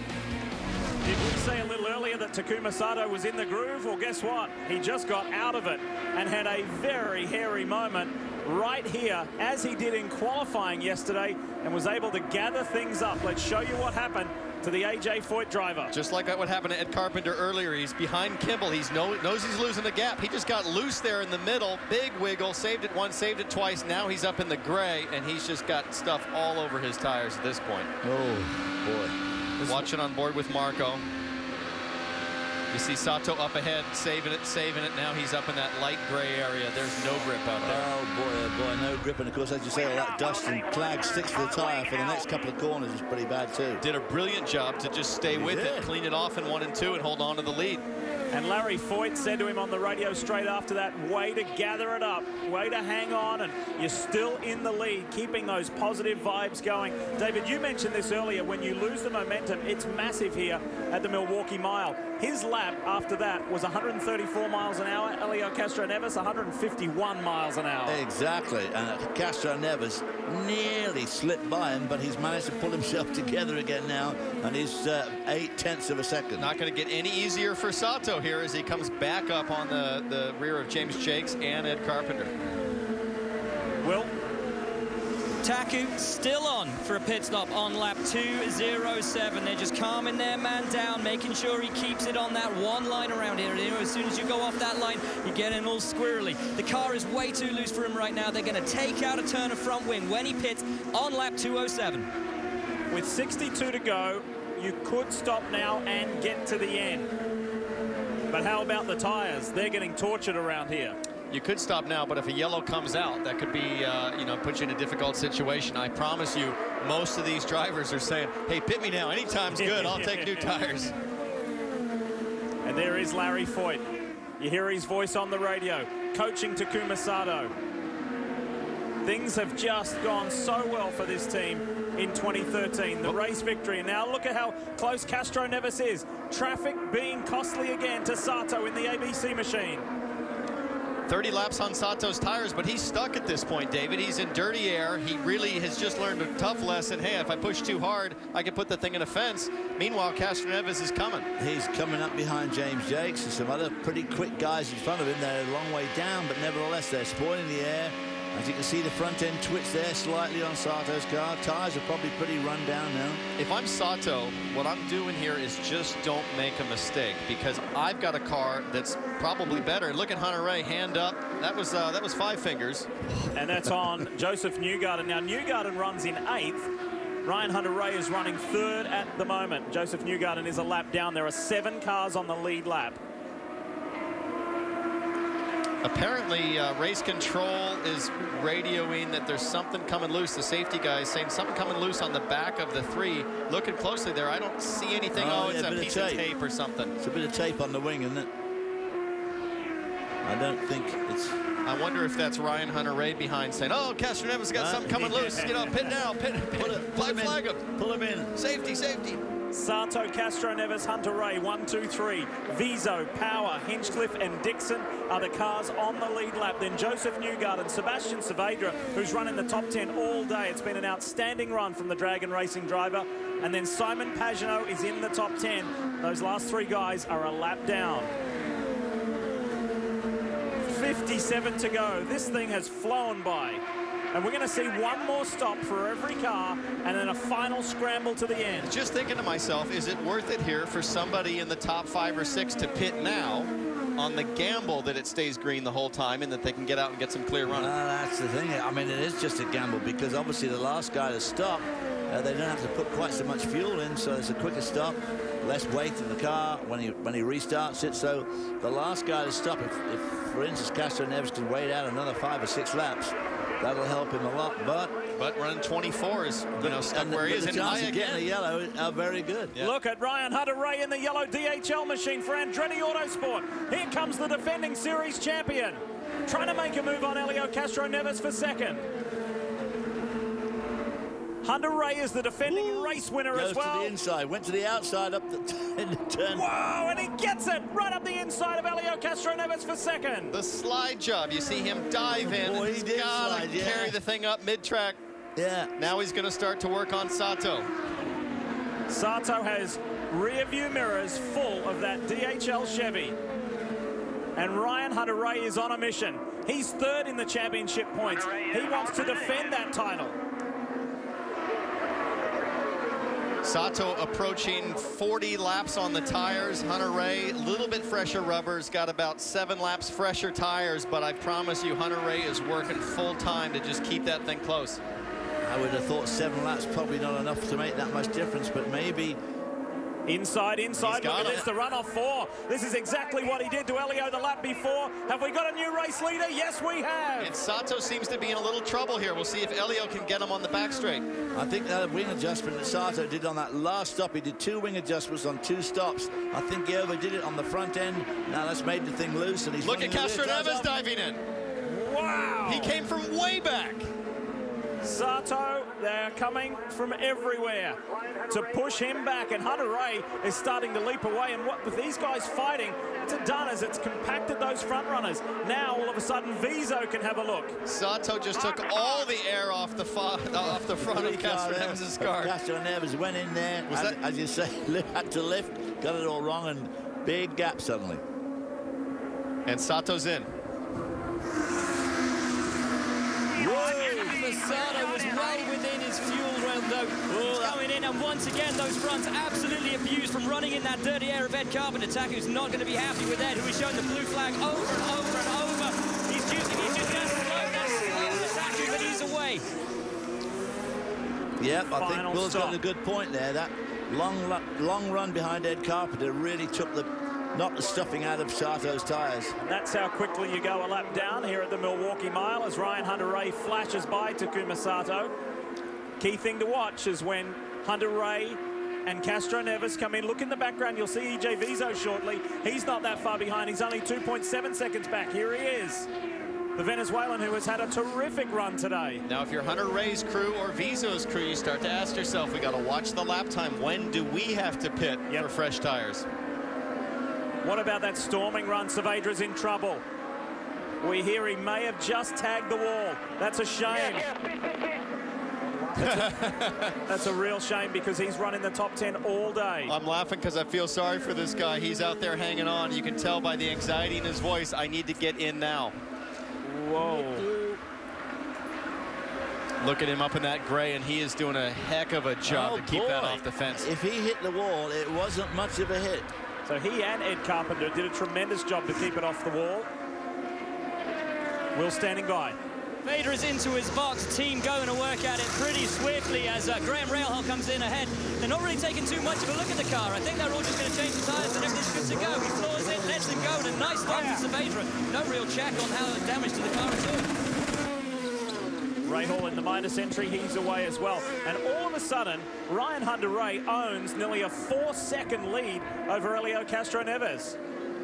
This is going very well for the DHL Chevy. This is the Andretti dominance at Milwaukee on setup coming into play. Hunter-Reay has a full 40 laps on his tires. He's still turning mid-23 second lap times. He is looking good right now. The Indianapolis 500 winner Tony Kanaan even told us today, he said, Andretti just goes so well at this track. They roll off the trailer well.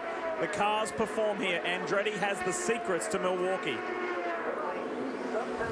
Back to second place. Castroneves, pretty quick also, just did a 156-mile-an-hour lap, which is flying. He's in clean air now. The question is, who is Hunter-Reay going to catch, and how much is that going to slow him down? Can he get by the next lap car? And that next lap car is just down the road. They think he can go all the way to lap 235 within 15 of the end before he needs to pit. Back at the Milwaukee Mile here on your home of open wheel racing, the NBC Sports Network, and we are under a yellow. This happened just a few moments ago. Anna Beatrice, there's damage on the front wing, and this is the view from Graham Rahal's Midas machine.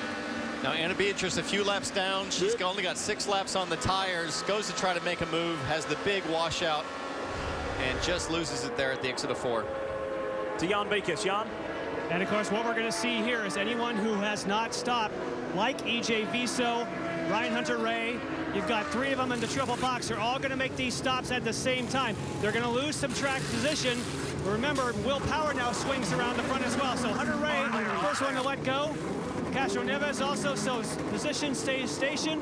Although Viso, nope, a little bit slower, but still stays in his position, although one sneaks by.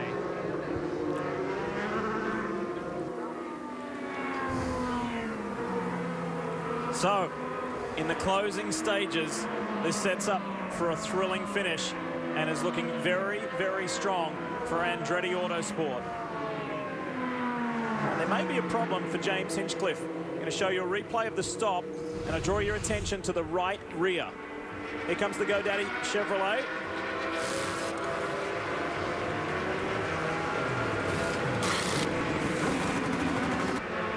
Slight delay there. That's what it was. That's how quickly it happens here at the Milwaukee Mile. This man here, the defending series champion, defending race winner, Ryan Hunter-Reay, has been strong. Andretti Autosport strong all weekend. Will it be their day? Let's get you caught up with a race recap of what has gone down here at the Milwaukee Mile. The blue-red car, Marco Andretti from the pole position, led the first 61 laps of this race. He was hounded by his Andretti Autosport teammate, Ryan Hunter-Reay. We skip ahead to lap 20, look up ahead, a spin, and that's Simona Di Silvestro. Did a good job, just tagged the wall just slightly on the end of that. Now look to the inside at the back of the pack here. No contact with the wall, but just under acceleration for the restart. Alex Tagliani spun the Barracuda Networks Ryan Herter Autosport machine, and then the big disappointment of the day, Marco Andretti with electrical issues. So he's now in a position of just playing catch-up for points. And then check this out, nervous moment. Lap 181, Sato, while in the lead, loses it, gets up in the gray, does an amazing job to hold on to the lead. And AJ Foyt at home just put his fingers through the couch when he saw that. And Sato hung on for as long as he could, but a storming Ryan Hunter-Reay just blasted by Helio Castroneves and Takuma Sato to take the race lead in his DHL Chevy. We're under our 4th full course caution for a total of 28 laps today. And as you see, 8 cars on the lead lap. Congratulations to Dario Franchitti because he stayed out, cycled round, got himself back on the lead lap, and he is that 8th and final car. So who do you like? Do you like Helio Castroneves, the championship leader, who has never won here? Or do you like that yellow DHL Sundrop machine right there? A man who has won twice and is the defending series champion. Well, they're going to be playing a game here to see whose nose is ahead on the start. Hunter-Reay gets an awesome jump. They're on brand new rubber. These guys can be brave in turn 1 if they want to. Let's go racing, and it's big. Look at Will Power on the inside. Gets up the inside of Ed Carpenter. He wants to chase after his Penske teammate. This is going to be a 3-car shootout for the win here. Hunter-Reay trying to take off, but Castroneves and Power staying right there. Let's see if Ed Carpenter helps out. Carpenter, who is not on the lead lap, is not doing Will Power any favors as he tries to catch up to that lead duo. And look at teammates Vizo and Hinchcliffe. You could put a piece of parchment paper between those two cars. Hinchcliffe, 2 abreast, they go through that turn 2 and 3. They've been fighting for many, many laps.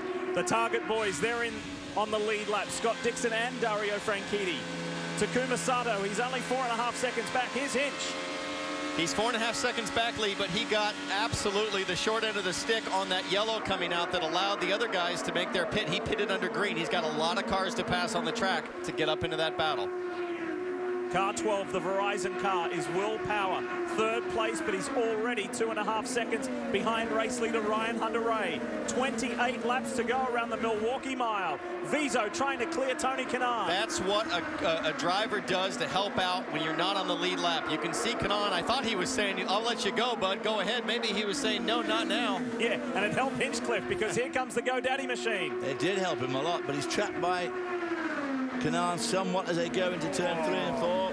You may have noticed Power got by Ed Carpenter. I don't know what one finger means in Brazil, but it apparently does not mean go ahead, pal. Through goes Vizo. Hinchcliffe is lining up for a shot as well. There's 1.3 seconds between race leader Hunter-Reay and Helio Castroneves. By Briscoe goes Vizo. He's on the charge. Yeah, and the guy who's going to have his work cut out here is Takuma Sato, who's got the oldest tyres of all his group on here now. He had to stop under green, so his track position's absolutely awful. Hunter-Reay just clicked off a 161-mile-an-hour lap. He is flying, but that means he's going to catch the tail end of this pack real soon, and it's going to force him to work hard to stay ahead with that gap he's got over Castroneves. Oh, Dixon thought about it there on Hinchcliffe. The red target machine on the inside, Hinchcliffe on the outside. Here comes Dixon. He's a winner here at the Milwaukee Mile, and he has had to grind it out today. Hinchcliffe was squeezing him hard. If I'm Dixon, I'm not going to like that. There's traffic up ahead. Kanaan is ahead of Hinch, so Dixon has another shot to catch up. All of a sudden, Hunter-Reay has added a second to his lead over Castroneves. 2.6 seconds now. Again, that Andretti advantage at Milwaukee being thoroughly exercised right here. He's got an awesome car. Car number 1, clean air. Doesn't get any better than this for Hunter-Reay. That's what it looks like. Look in the background. Bye-bye, Helio Castroneves. Yeah, it's bye-bye, but it's a 1-mile oval. It's going to be hello at the tail end of this pack. Hello traffic real soon. Does it play to Helio's advantage? How about Will Power? He's only 4.9 seconds back. And Hunter-Reay's first piece of traffic is teammate Marco Andretti.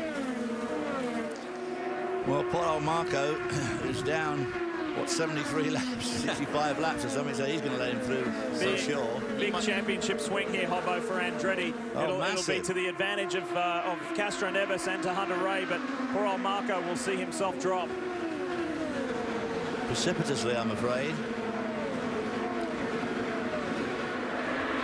21 laps to go, and there's the points as they run. So Hunter-Reay will come within 16. So coming into this race, Castroneves had a 21-point advantage over Marco Andretti. Hunter-Reay will assume that second position and lead Andretti Autosport car, just 16 behind the Brazilian, if they stay as they are for another 20 laps.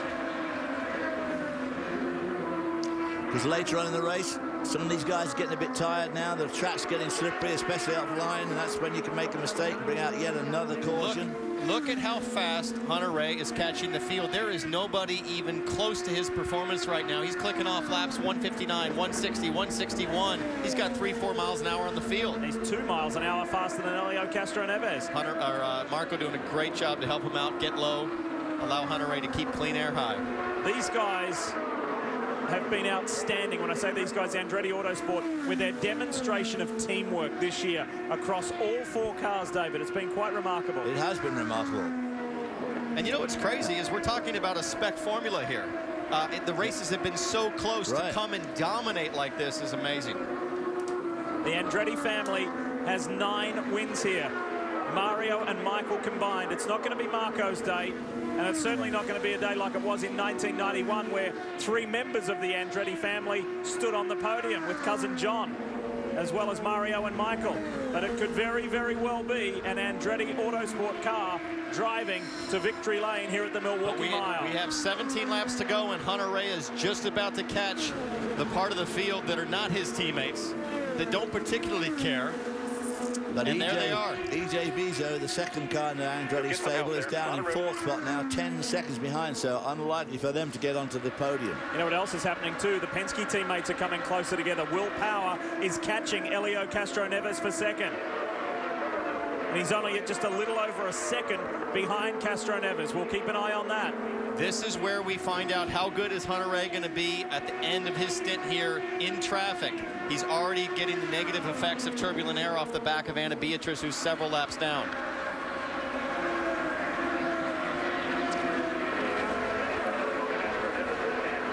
Knight gets a nice toe up there, easy pop to the inside. Now he's got James Jakes next. Gets a good draft there off Anna Beatrice's car. Every one of these passes is a buffer to Castroneves. It is essential to be very, very clean and tidy and strategic about when to make that move and not lose position to Castroneves in terms of a gap. One thing that's a joy to watch about Ryan Hunter-Reay is he is so smooth, David. He's smooth. not a ragged, he's not a loose driver. He's just complete, he's tight, and he's just so smooth. He drives like a champion because he is a champion. He'll move, a lot of room. No, he is a champion because he drives like a champion. Now what you're hearing there is his spotter saying he'll move. Critical part of the race here is Hunter Ray's spotter going to the other spotters in the spotting stand and saying, hey, listen, we're racing for a win here. Help us out. And you see what happens there. Clear.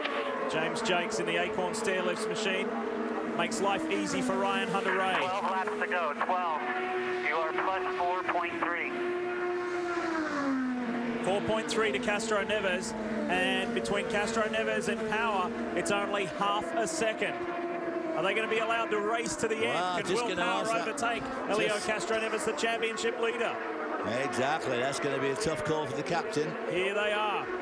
Castroneves in the 3, the 12 of Will Power, grinding away in the championship after a frustrating start. We're so used to him dominating the street and road course events. That has not happened this year. Power is winless, and this is round 9. You know what's great to see is Will Power making a charge like this at the end of an oval race. Yes. We're used to seeing this at a street circuit, suggesting that the learning process is fully mature here for Will Power to come strong on a track like Milwaukee. And of course, Will Power, his record in the last 3 years, losing the championship by just a handful of points, having led 3 championships in a row. Just absolutely must be wondering, am I ever going to win one of these championships? Firestone extra mile performer goes to Helio Castroneves after starting 17th, is running second, and he has been that Firestone extra mile performer. Nice one. Inside 10 laps to go. Lead margin is still in excess of 4 seconds. Drivers continue to do a great job moving out of the way for Hunter Ray. In the drivers' meetings so far this year, anytime there's an argument, anytime there's an issue about etiquette, it's always Ryan Hunter Ray that raises his hand and said, guys, do the right thing out there, respect your fellow drivers, and that's paying off big for him today. Because if you don't do it, it's going to be you, and next time around, it's going to be in that situation where you're going to want to help us out. You need help. And obviously strategy in these races counts for so much, because Takuma Sato, who made that stop on green just before that caution flag, so he's got the oldest tyres. He's lapping at 148, the leader's lapping at 154. He just can't go any quicker. Just updating you on former race leader Takuma Sato. He was hurt, as Townsend mentioned, by that caution when it fell. He's some 22 seconds behind in 7th place. Is Hunter Ray on Charlie Kimball. Into turn 1 and able to do that conveniently. 6 laps to go. There have been 5 different winners on the last 5 outings here at the Milwaukee Mile. The last back-to-back winner was Tony Kanaan in 06-07. the current Indy 500 champion.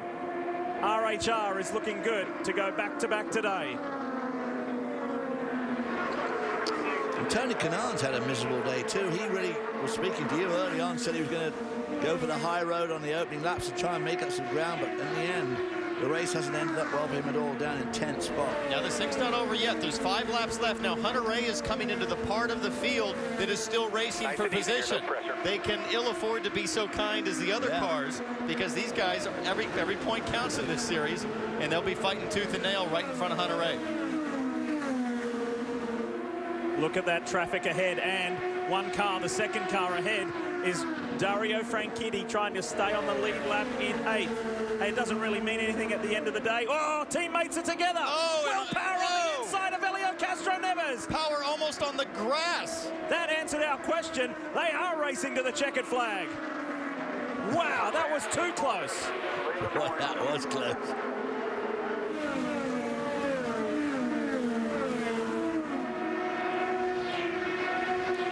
In Power's mind, this championship is not over for him. This is round 9 of 19. It hasn't started as he would have hoped, but he knows he can still claw his way back.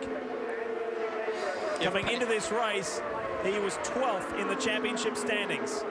If Power can get close enough side by side, it wouldn't surprise me to see at least one glove get thrown at Castro-Neves, because that was too tight for guys that aren't on the same team, let alone teammates. That was winding it down. White flag for Ryan Hunter-Ray, the man who won from pole position at Barber Motorsports Park in Birmingham, Alabama earlier this year in the second round of the championship. As a matter of fact, he's the only driver to win from pole position this year. He wasn't on the pole today. His Andretti Autosport teammate was, but the defending series champion and the defending race winner goes back-to-back at the Milwaukee Mile. And a race that's promoted by his team owner. He puts Andretti on top of the podium. You saw the Penske boys come across the line there. Helio Castro-Neves, series leader, holds on. Michael Andretti, so much work has gone into this weekend, and that's a nice way to end it. Let's hear from him. Just on the radio now, giving congratulations to Ryan Hunter-Ray. That's 2 years in a row where you've dominated this race with Ryan. Looked like after the first pit stop, it really came to life. Yeah, it did. You know, that yellow with Marco actually screwed us up. Otherwise, I think we were really looking good. But so it really made it interesting where we had to fight hard. And Ryan did a hell of a job. Guys did a great job in the pits, getting him out first. And brought another one home. So happy for DHL and everybody on the whole Andretti team. They did a great job this weekend. I know it was a tough day for Marco, but your teamwork, we mentioned many times in the broadcast that all the way the team has been working together has made a big difference this year. It's huge. You know, that's what it's about. It's all about teamwork. All 4 teams are working together as one, and it's no mistake we're getting results because of that. Congratulations. Thanks. A thrilled Michael Andretti and a delighted Ryan Hunter-Ray, who joins his Andretti Autosport teammate at James Hinchcliffe as the only other multi-time winner in season 2013. What a period of 12, 18 months it's been for him.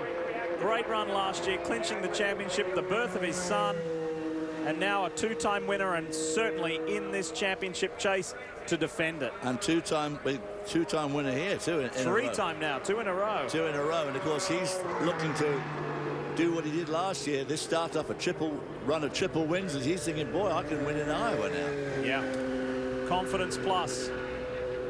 Interested to hear that Penske team meeting debrief. Yeah, I'm standing up here just sort of watching Castro-Neves get out and Will Power, just to see if they might have a few words, but that's just wishful thinking of a guy that likes to see a little controversy now and then. Confrontation. I really do. Well, I think it could be one of those, Helio saying, what were you doing? And Will saying, what are you talking about, mate?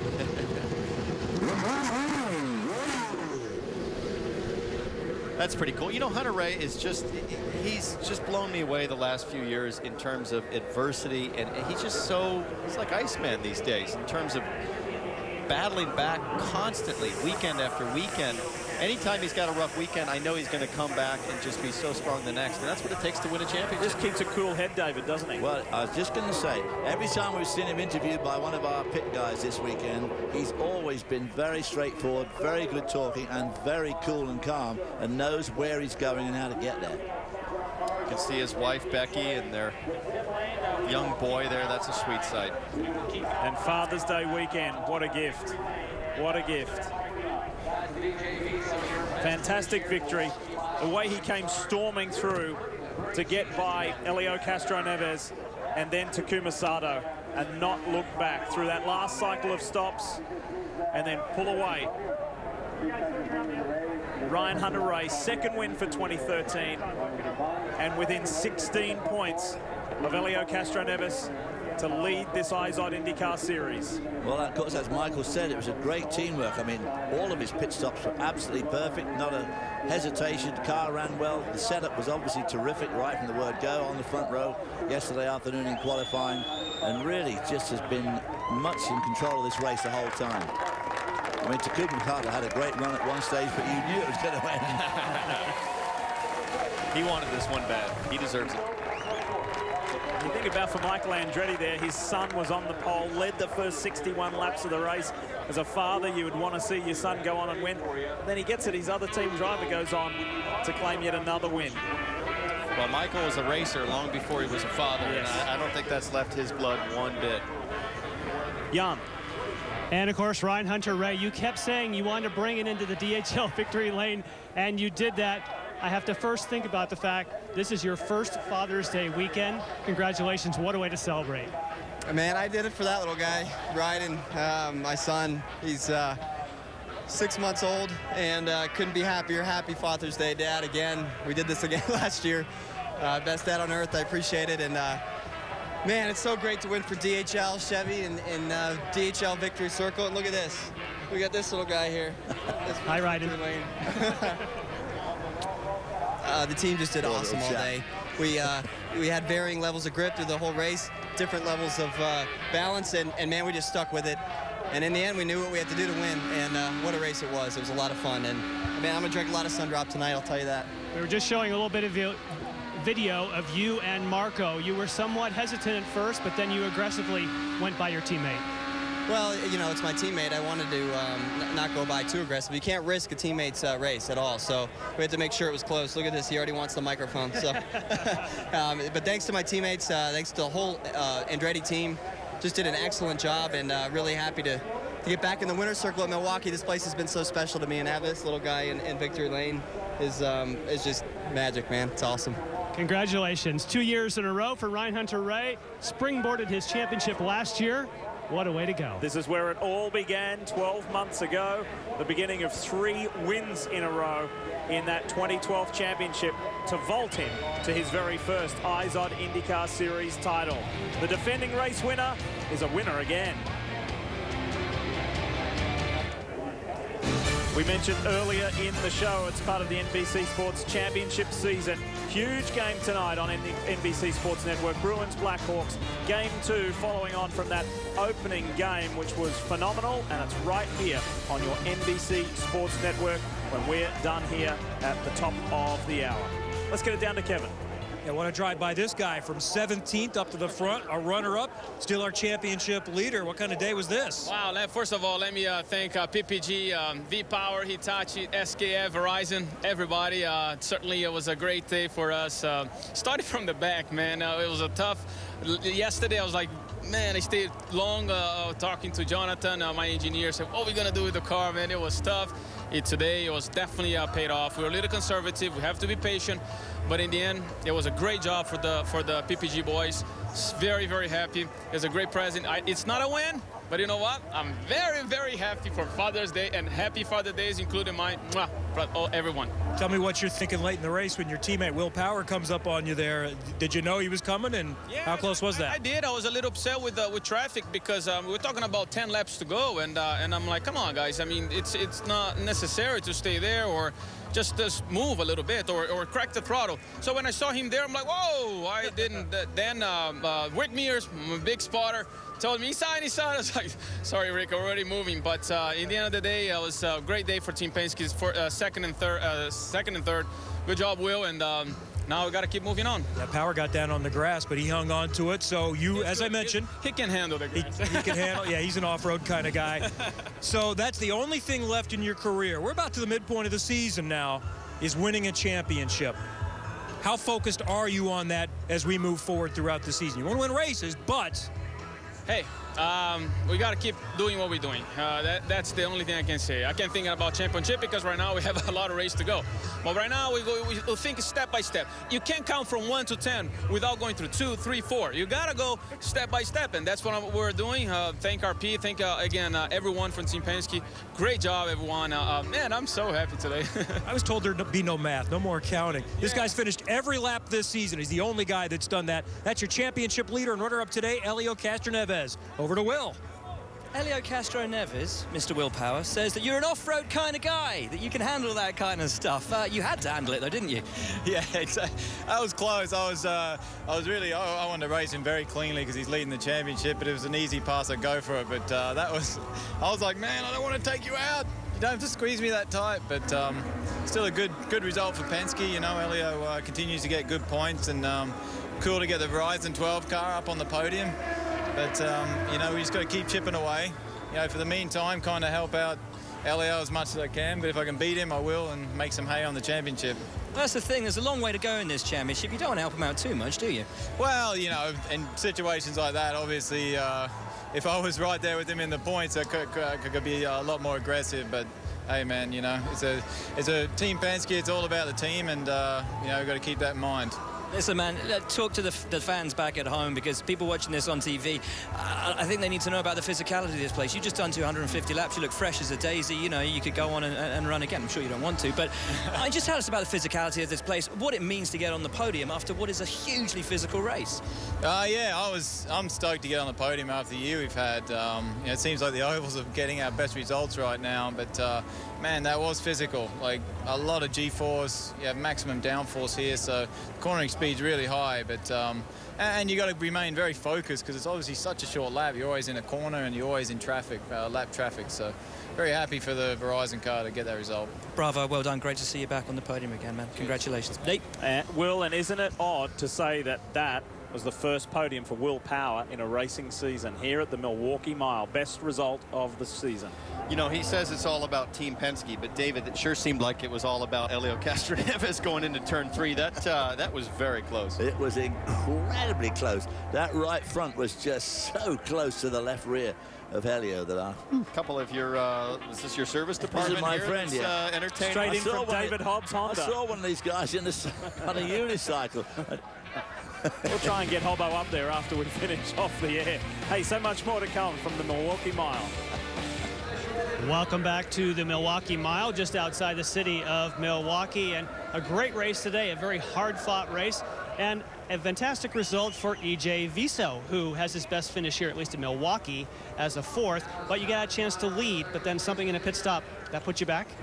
Yeah, unfortunately, we had an issue in the second to last stop that put me behind, put me back to 8th or 7th, and then I needed to recover.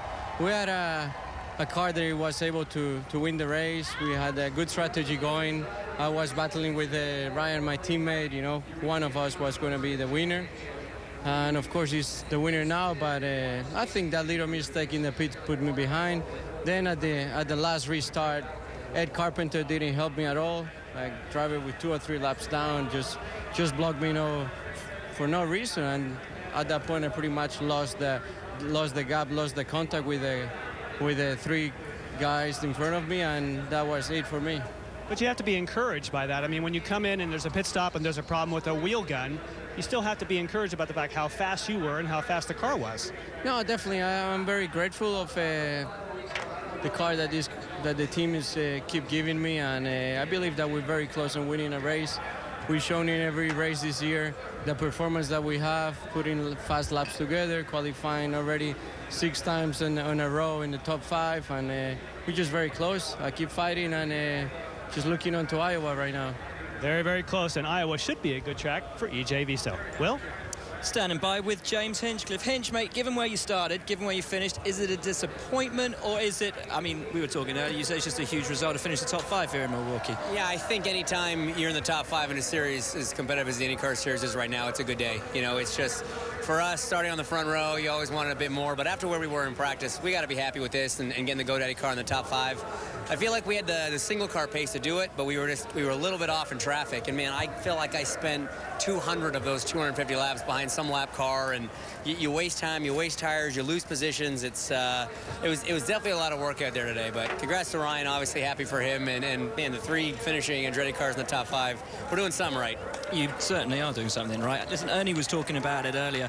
How difficult is it on a short course oval to deal with lap traffic, and how good are some of the guys and how bad are some of the other guys? Because there was clearly a difference between those who did help and those who didn't help out today. Yeah, I mean, it's a great point, Will, because there are some guys out there laps down that are driving you like it's the last lap of the race for the win, and they're using every inch of the racetrack top to bottom, just making it absolutely impossible. And then you get other guys like TK, super respectful. He'll run you for a couple laps. If you can't get by, he'll crack the throttle and let you by. And it's a respect thing. And the thing is, I mean, it's going to be the same guys next week, and the same guys next week, and the same guys the week after that. If you keep ticking people off, man, it's going to come back and bite you. So I know there's some guys frustrated. I'm certainly frustrated at a couple people, but it's the nature of short track racing. Speaking of which, I think we're going to Kevin. Scott Dixon has had a lot of success here. A good run today in 6th. Would have liked a little better, and I know you're one of those that were real happy with lap traffic late in the race. Yeah, it was a tough day. We just fought balance. We had some understeer and some oversteer at different parts of the race, and got lucky, I think, on some of those yellows. But the team did a great job on pit stops. We gained a lot of spots in the pits. Huge credit to Team Target for that. But yeah, last restart, TK did a really weird thing. Before the restart, moved me up into the outside lane. I was all up in the grey and lost about 3 or 4 spots, and then had to chase for that back. So not really sure what happened there. It was kind of weird. Did you talk to him after the race? Yeah, I spoke to him a little. He said he didn't do it on purpose, but I think if you look at the restart there, it's pretty obvious what he was up to. Etiquette. He's a lap down. He's got a guy behind you that he's racing with for position. Does he need to get out of the way to let those on the lead lap keep going? Well, later on, I think it was more the situation that he let Hinch by, but then wouldn't let me by. He kind of lifted. It is tough, it's a tough track to pass it, especially this year seemed to be more of a single groove until later in the race where you could really fight on the bottom. But, we'll work it out. I don't know what the deal was there, but, I think we could have finished maybe a couple of spots further up had we not fallen back on that last restart. But, we still got a lot of work to do. We're not a great team right at the minute. Okay, thank you. Thanks. Scott Dixon. An honest assessment there from Scott Dixon, who knows how to win. This man knows how to win. Michael Andretti. Not only is Andretti Sports Marketing the promoter of this event, but boy, he is racking up the victories as a team owner. Look at the legendary names of teams here. Newman Haas, Roger Penske. Look down the bottom. Michael Andretti is only 2 wins away from sharing that honor with the captain. And when we come back, we'll talk with the man who led 109 laps, Takuma Sato. Let's take a look at those final results from the Milwaukee IndyFest at the Milwaukee Mile. It was fun for some, but not all. For Ryan Hunter-Reay, his 3rd victory at the Milwaukee Mile, his 2nd of this season. Penske then locked out the podium. EJ Viso gets his 2nd best result on an oval. Dixon and Frank Kitty had to fight hard. We're going to talk to Takuma Sato in a moment, and Justin Wilson and Tony Kanaan squeaked their way into the top 10. It's all about points, but look at that. Top 5 Chevrolet power.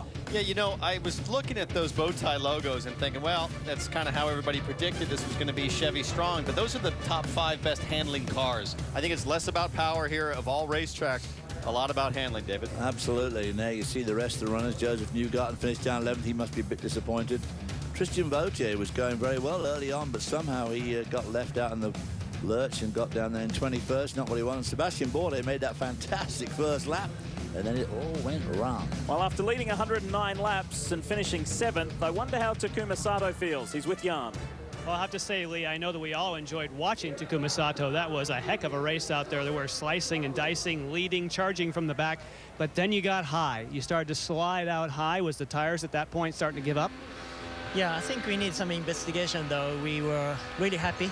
By middle of the stint or middle of the race, we were so strong. And but at that time, a sudden loss of the grip on her stability lost, and then I got high. And then since then, the next 2 stint, we never really gave the back the speed where we had it. Now, how does that shake your confidence? I know that Larry Foyt said on the radio immediately, way to gather it up, but that was a huge moment. It was a huge moment. I think what didn't harm to my confidence. I mean, it was a similar situation at the qualifier we had it. I thought we could have brought the good smile to the AJ today, and by middle of the race, we thought this is the day, you know, we really working away, but unfortunately the last two stints we lost it, and we had unfortunately a yellow flag too. So it's racing, but it was a really hard day.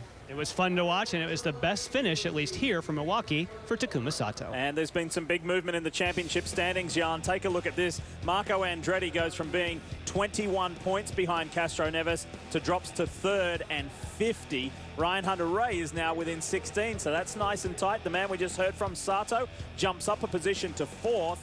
Tony Kanaan lost a couple. Frank Kitty manages to hold himself in that top 10. We've got a championship on our hands. We do. The guy I'm looking at is Scott Dixon. Smooth and steady, just slowly climbing his way to the front. You're busy. In a couple of weeks, you're off to do Global Rallycross in Munich. Good luck with that. Thanks a lot. It's going to be fun in a Royal Purple Ford.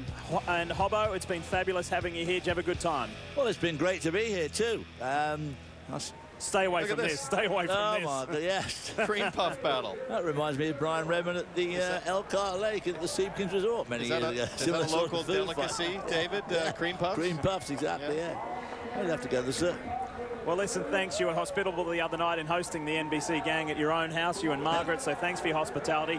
Thanks for your insight. It's always fun. That was a great race. It was a terrific race, there's no doubt about it. It always is here at Milwaukee. The weather was kind. We thought this morning it's raining. We thought it might be all off, but it went away, and good race and a good crowd. And the championship continues next weekend with another oval at Iowa Speedway. You can watch that with our IndyCar friends on ABC. But for now, a quick reminder that the NHL Stanley Cup Finals are coming up next. Coverage begins first up with the NHL Award Show.